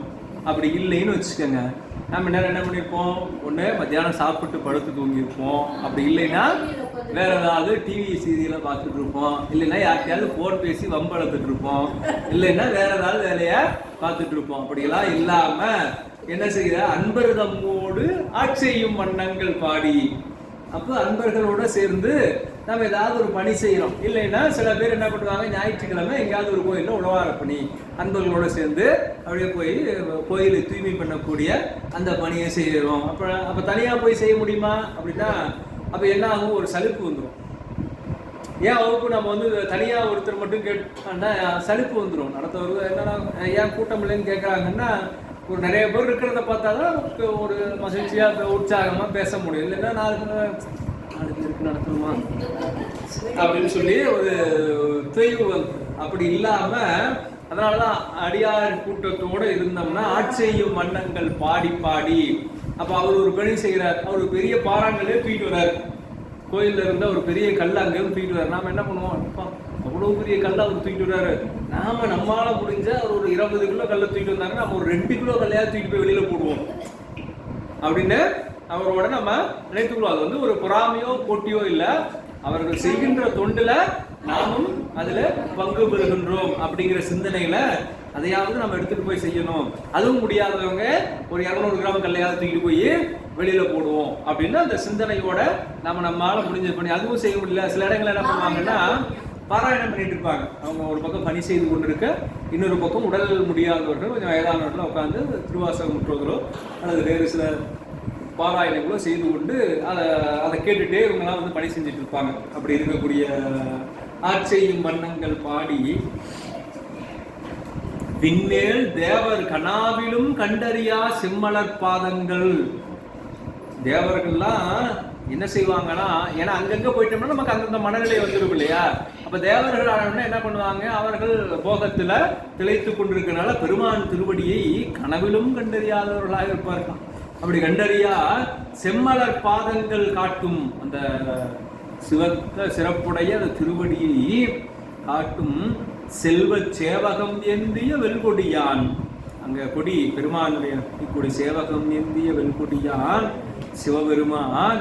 புறம் செற்ற கொற்ற சேவகன், முப்புறங்களை எரித்த அந்த சிவபெருமான் கொற்ற சேவகன் நாமங்கள் பாடி பாடி. இந்த சிவபெருமானுடைய பெயரை நாமங்களை சொல்லி சொல்லி பாடி பாடி செம்பொன் செய் சுண்ணம் இடிக்கும் நாமே. போன்ற திருச்சுண்ணத்தை நாம் இடிப்போமாக என்று சொல்லி இந்த 16வது பாடல்ல நமக்கு மாணிக்கவாசக பெருமான் அருளுகின்றார். அடுத்து 17வது பாடல். தேனகமான கொன்றை பாடி சிவபுரம் பாடி திருச்சடை மேல் வானகமாமணி பிள்ளை பாடி ஆண்டிடை பாடி வலத்தை ஏந்தும் ஊனகமாமணி சூலம் பாடி உம்பரும் இம்பரும் உய்ய அன்று ஓனகமாக நஞ்சுண்டல் பாடி ஒன்றிருச்சுண்ணம் நீடிக்கும் நாமே. தேனக மாமலர் கொன்றை பாடி. பெருமானுடைய அந்த கொன்றை மலர், கொன்றை மலர் எங்க பார்த்தோம், கொன்றை கண்ணப்ப நாயனார் புராணத்திலையா, எங்க மூர்த்தி நாயனார் புராணத்துல பார்த்தோம். அப்புறம்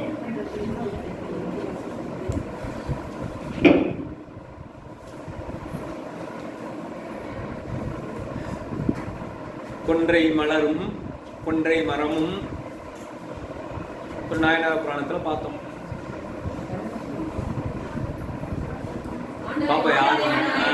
ஆனாய நாயனார் புராணத்துல அந்த கொன்றை மரத்தை பார்த்த உடனே சிவபெருமானார் நினைத்து அங்கேயே அந்த புலாம் வாசிக்கிறார். அப்ப கொன்றை பாடி அந்த கொன்றை மரம் பெருமான் மலர் சூடி இருந்த இன்னும் ஒவ்வொரு நாயனார் புராணத்திலையும் நம்ம பார்ப்போம் கொன்றை மலரை. நிறைய புராணங்கள்ல வரும். அதனாலதான் என்னன்னா எங்கெங்கெல்லாம் கொன்றை மலர் வருது, எங்கெங்கெல்லாம் கொன்றை சிறப்புடையதாக காட்டப்படுகிறது. இப்ப நம்ம பார்த்ததுல கொன்றை மாலை பெருமான் அணிந்திருக்கிறாங்கிறது எல்லா இடத்துலயும் உண்மைதான். ஆனால் அடியார்களிடத்துல எந்த இடத்துல ஒன்றை மரம் வருதுன்னா ஆனாய நாயனார் புராணத்துல. ஆனாய நாயனார் புராணத்துல அந்த மரத்தையே அவர் சிவமாக பாவிக்கிறார்னு பார்ப்போம். அடுத்து பின்னால சண்டேச நாயனார் புராணத்துல கொன்றை மாலையை தான் எடுத்து சண்டேச நாயனாருக்கு சூட்டுவார்.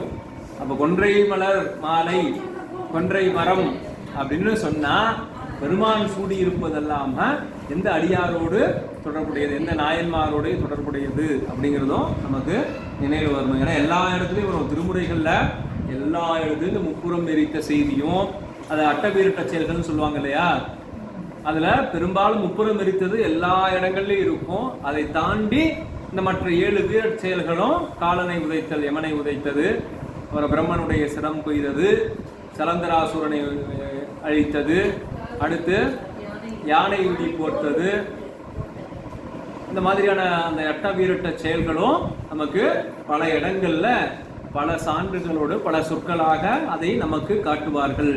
அந்த மாதிரி கொன்றை மலர் மாலை, அடுத்து பிறைச்சந்திரனை சூடியிருத்தல், கங்கையை அணிந்திருத்தல், அப்புறம் இதெல்லாம் பாம்பை அணிந்திருத்தல், இதெல்லாம் எல்லா இறைவனுடைய வடிவங்கள் எல்லாம் எல்லா இடத்திலும் நிறைய இடங்கள்ல சொல்லுவாங்க. அப்போ நம்ம அதில் முதன்மையாக எல்லா இடமும் முதன்மை தான் இருந்தாலும் அதில் நமக்கு நாயன்மாரோட தொடர்புடையது எது அப்படிங்கிறதோட நம்ம அதை பொருத்தி பார்க்கணும். அந்த கொன்றை பாடி சிவபுரம் பாடி, சிவபெருமான் வீற்றிருக்கின்ற அந்த சிவபுரத்தை பாடி திருச்சடை மேல் வானக மாமதி பிள்ளை பாடி, இந்த 3ஆம் பிறைய மதிப்பிள்ளை அப்படிங்கிறார். மாமதிப்பிள்ளை அதாவது என்ன சொல்றாருன்னா, முழு நிலவு அதை ஒரு பெண்ணாகவும் அந்த பெண் ஈன்ற ஒரு குழந்தையாக இந்த 3ஆம் பிறையை காட்டுறார். மாமதி பிள்ளை பாடி, மதியினுடைய பிள்ளை குழந்தை வடிவமா இருக்கக்கூடிய பிள்ளையா, கொஞ்சம் கொஞ்சமா வளர்ந்து முழு நிலவாகும், திரும்ப என்ன ஆகும், கொஞ்சம் கொஞ்சமா தேய்ந்து இல்லாமல் போயிடும், அப்ப திரும்பவும் வளரும். இப்படி இருக்கக்கூடிய நிலையை அந்த மதிப்பிள்ளை பாடி அப்படின்னு சொல்லி அந்த பிறைச்சந்திரனை இந்த மதிப்பிள்ளை அப்படின்னு சொல்றார். வானக மாமதி பிள்ளை பாடி மால்விடை பாடி, திருமாலே நந்தியாக இருந்து தாங்குகின்ற அந்த மால்விடையை பாடி வலக்கையேந்தும் ஊனக மாமழு சூளம்பாடி. பெருமானுடைய வலது கையில் என்ன இருக்கு? சூளமா, மாமழு, மழு ஆயுதம் அப்படின்னு சொல்லக்கூடிய அந்த மழு கோடரி வலது கையில் இருக்கும் பெருமானுக்கு. இடது கையில் என்ன இருக்கும்? மான் இருக்கும். அதை பார்க்கலாம், அந்த திருமேனியை பார்த்தீங்கன்னா தெரியும்.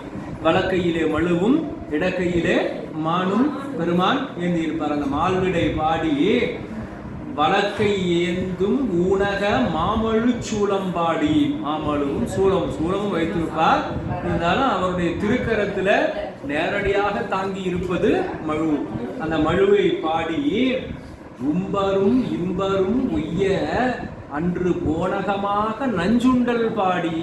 பெருமானுடைய அருள் செயல்ல அந்த நஞ்சு உண்டல்.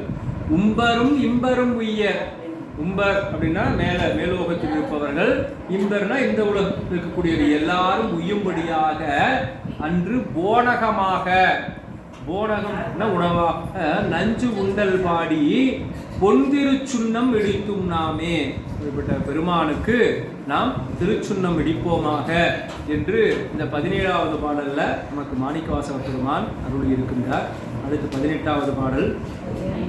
அயந்தனை கொண்டு சென்றாடல் பாடி அருகல் பாடி கயந்தனை கொண்டூரி போட்டல் பாடி காலனை காலால் உதைத்தல் பாடி ஏதன முப்புறம் எய்தல் பாடி ஏழை அடியோமை ஆண்டு கொண்ட நயதனை பாடி நின்றாடி ஆடி நாளுக்கு சுண்ணம் நீடித்தும் நாமே.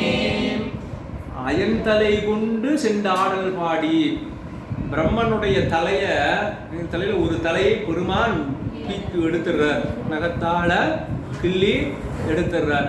அப்படி எடுத்து அதை செண்டாக வைத்து விளையாடுறான்.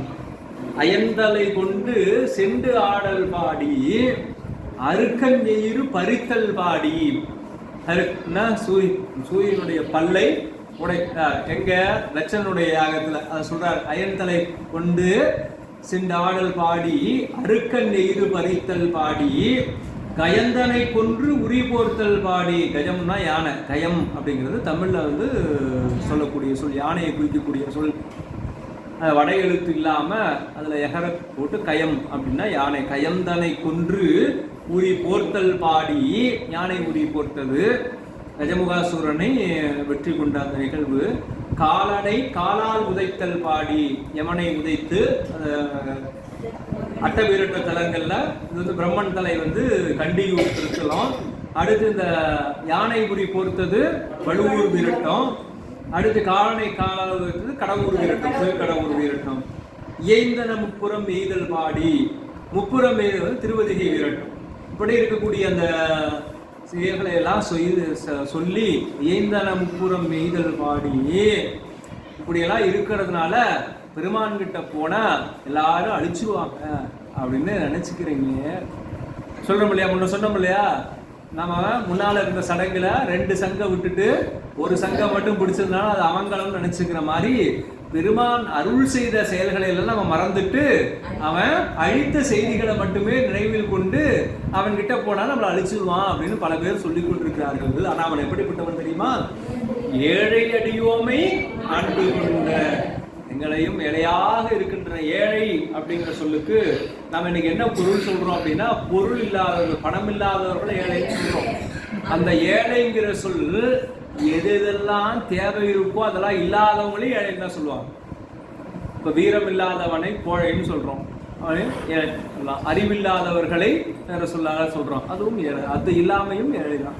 இல்லாம என்னென்ன இருக்கோ அது எல்லாமே ஏழை அப்படிங்கிற சொல்லுக்குள்ள கொண்டு வந்து நடக்கலாம். ஏழை அடியோமை ஆண்டு கொண்டு அப்படின்னா எங்களுக்கு எந்த தகுதியும் இல்லை, இருந்தாலும் பெருமான் ஆட்கொள்கின்றான். ஏன் சொல்றாருன்னா அது இறைவனுடைய பெரும் கருணையை சொல்லக்கூடிய ஏழை அடியோமை ஆண்டு கொண்ட நயம்தனை பாடி நின்று. எங்களையும் ஆட்கொண்ட பெருமான் எப்படி அவன் ஆட்கொண்டான்னு தெரியுமா அப்படின்னு அந்த நிகழ்வினை சொல்லி இன்று ஆடி ஆடி நாதற்கு சுண்ணம் இடிக்கும் நாமே. தலைவனாக இருக்கக்கூடிய பெருமானுக்கு நாம் இந்த சுண்ணத்தை இடிப்போமாக. அடுத்து 19வது பாட்டு.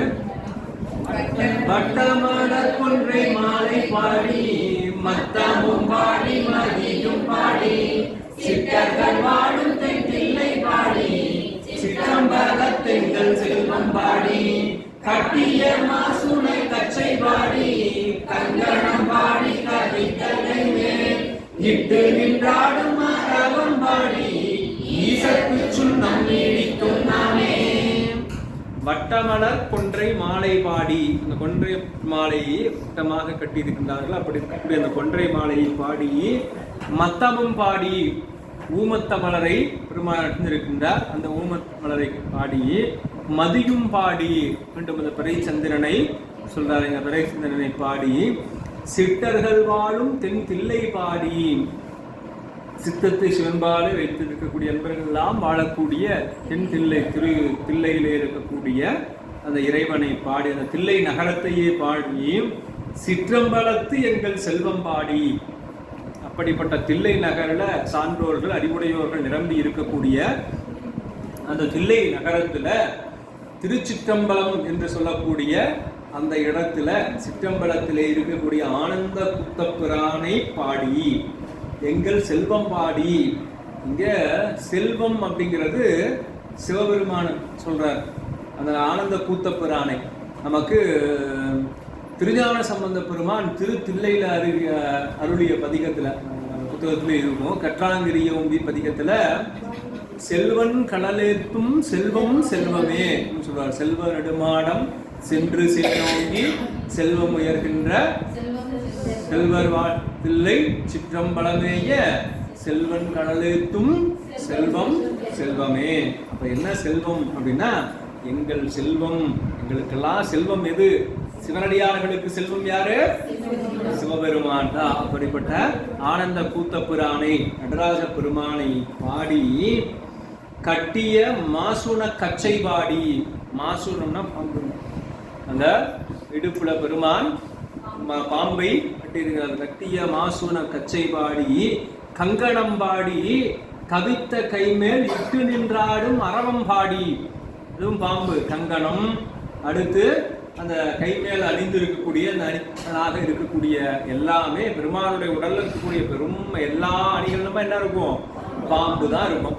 கையில அந்த தோல் வலை, அப்புறம் கழுத்துல மாலை, இப்படி என்ன இருக்கோ இடுப்புல அணியக்கூடிய அந்த வட்டிகை, இது எல்லாமே என்னவா இருக்கும்?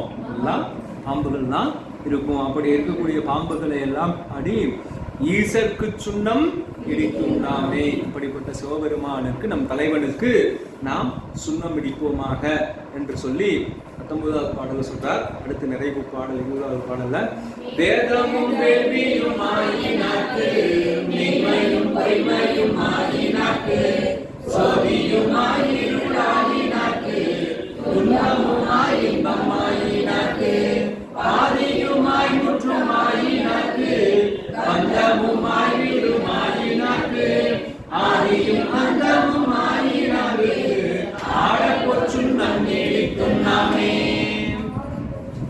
வேதமும் வேள்வியும் ஆயினார்க்கு, வேதமாகவும் அதன் மூலம் செய்யப்படுகின்ற வேள்வியாகவும் இருக்கக்கூடிய பெருமாள் மெய்மையும் பொய்மையும் ஆயினார்க்கு. சரி, மெய்யாக இறைவன் இருக்கிறான், அவன் எப்படி பொய்ன்னு சொல்ல முடியும் அப்படின்னா எல்லாமாகவும் இறைவனே இருக்கின்றான். மெய்யும் அவன்தான், பொய்யும் அவன்தான். சோதியுமாய் இருள் ஆயினார்க்கு, அவன் ஒளியாகவும் இருக்கிறான், எல்லாவும் இருளுக்கும் வெளிக்கும் ஒளிக்கும் ஒன்றே இடம் சொல்லுவாங்க. அது அங்கேயே தான் இருக்கின்றார் பெருமான். துன்பமுமாய் இன்பம் ஆயினார்க்கு. இப்ப இந்த துன்பம் இன்பம், இந்த சோதி இருள் பொய்மை மெய்மை, இதெல்லாம் என்னன்னா அடியார் சிந்தையில ஒண்ணு, உலகத்தார் சிந்தையில ஒண்ணு. அடியார் சிந்தையில மெய்யாக இருக்கின்றான், சோதியாக இருக்கின்றான், இன்பமாக இருக்கின்றான். அடியார் அல்லாதாருடைய சிந்தையில பொய்யாக இருக்கின்றான், இருளாக இருக்கின்றான், துன்பமாக இருக்கின்றான். இப்போ கண்ணப்ப நாயனார் இறைவனுக்கு கண் கொடுத்ததை இன்பம் நினைச்சார். ஆனா அதை பார்த்த மற்றவங்க எல்லாம் நினைக்கிறோம், அத துன்பம் நினைக்கிறோம். அப்ப அடியாருடைய சிந்தையில் இன்பமாக இருப்பது உலகத்தாருடைய சிந்தையில துன்பமாக இருக்கும். அப்ப துன்பமாக அவன் தான் இன்பமாகவும் அவன் இருக்கிறான். அடுத்து பாதியுமாய் முற்றுமாயினார்க்கு, பாதி அதுவும் முற்றுமாகவும் இருக்கக்கூடிய பெருமாள். பந்தமுமாய் வீடுமாயினார்க்கு, அவனே பந்தமாக இருக்கிறான். நமக்கு பந்தம்னா என்ன? சொல்றார் இல்லையா? அப்பன் நீ, அம்மை நீ, அன்புடைய மாமனும் மாமியும் நீ, ஒப்புடைய மாதரும் முன்பொருளும் நீ அப்படின்னு சொல்றாரு. போன வகுப்புலயே சொன்னேன், எது தேவையோ அதோட நிறுத்திக்கணும். 2 ஈன்றாளுமாய் எனக்கு எந்தையுமாய் உடன் தோன்றினராய் அப்படின்னு சொல்றார். இது எல்லாமாகவும் இறைவனே இருக்கின்றான். அப்ப பந்தமாய், அப்படி பந்தமா இருக்கிறனால அவன் கடைசி வரைக்கும் இந்த உலகத்திலே நம்மளோட உணர்ந்து கொண்டிருப்பானா? இல்ல. வீடும் ஆயினார்க்கு, இந்த பந்தத்தை விட்டு வீடு பேரை நோக்கி செல்லக்கூடிய ஆன்மாக்களுக்கு வீடு பேராகவும் இருக்கக்கூடிய பெருமான். ஆதியும் அந்தமும் ஆயினார்க்கு, அனைவருக்கும் ஆதியாகவும் அனைவருக்கும் அந்தமாகவும். நம்ம இதுல பார்த்தோம் இல்லையா? திருவெம்பாவையில போற்றி அருளுகனின் ஆதியாம் பாதமலர், போற்றி அருளுகனின் அந்தமாம் செந்தலிர்கள், போற்றி எல்லா உயிர்க்கும் தோற்றமாம் பொற்பாதம், போற்றி எல்லா உயிர்க்கும் போகமாம் பூங்கடல்கள், போற்றி எல்லா உயிர்க்கும் ஈராம் வினையடிகள், போற்றிமால் 4 கடும் காணாத உண்டரிகம், போற்றியா உய்யா கொண்டருடும் பொன்மலர்கள், எல்லாமே இறைவனுடைய திரு. போற்றி எல்லா உயிர்க்கும் தோற்றம், போற்றி எல்லா உயிர்க்கும் போகம், போற்றி எல்லா உயிர்க்கும் ஈறு. அப்படி ஒவ்வொன்றா சொல்லிட்டே வர்றாரு பாருங்க. போற்றி எல்லா உயிர்க்கும் தோற்றமாம் பொற்பாதம், எல்லாமே திருவடி தான். போற்றி எல்லா உயிர்க்கும் போகமாம் பூங்கடல்கள், போற்றி எல்லா உயிர்க்கும் ஈராம் இணையடிகள், போற்றி 4 கடும் காணாத குண்டரைகள். மடல் 2 வரை விட்டீங்க. ஆமா, ஆதியும் பாதமலர், போற்றி நின் அந்தமாம் செந்தலிர்கள், அதுவும் திருவடி தான். எல்லாமே திருவடி தான். ஆதி அந்தம், அப்புறம் தோற்றம் போகம், அப்புறம் ஈறு, எல்லாமே என்ன? இறைவனுடைய திருவடி தான். அதுதான் ஆதியும் அந்தமும் ஆயினார்க்கு. ஆடப்புச்சுன்னம் இடிக்கும் நாமே. அப்படி நாம் திருச்சுன்னத்தை இடிப்போமாக என்று சொல்லி பெருமாள் திருப்புச்சுன்னத்தை மாணிக்கவாசக பெருமாள் அன்போடு மகளிரெல்லாம் ஒன்று சேர்ந்து, மகளிர் அடியாரெல்லாம் ஒன்று சேர்ந்து இறைவனுக்கு இந்த திருச்சுன்னம் இடிக்கின்ற போது, பொற்சுன்னம் இடிக்கின்ற போது இறைவனுடைய பெருமைகளை எல்லாம் பாடி மகிழ்ந்து தங்களுடைய நிலைகளையும் சொல்லி பாடுவதாக இந்த சிறப்புடைய பகுதியை நமக்கு மாணிக்கவாசக பெருமான் அருளியிருக்கின்றார் என்று சொல்லி, இதோடு நாம் திருவாசகத்தை, இந்த தொடர் சிந்தனையை இன்றைய அமர்விலே நிறைவு செய்கின்றோம். இதிலே ஏதேனும் சொற்குற்றமோ பொருட்குற்றமோ செய்திருந்தால் அது அடியனுடைய சிற்றறிவின் பார்ப்பட்டது என்றும் நிறைகள் இருந்தால் இந்த ஞானாசிரிய பெருமகனார் சித்தாந்த சைவ சுடர்மணி சிவமா ஞானிராமனையா அவர்களுடைய அருட்கருணையை சார்ந்தது என்று சொல்லி நல்லதொரு வாய்ப்பிற்கு நன்றி கூறி நிறைவு செய்கின்றோம். திருச்சிற்றம்பலம்.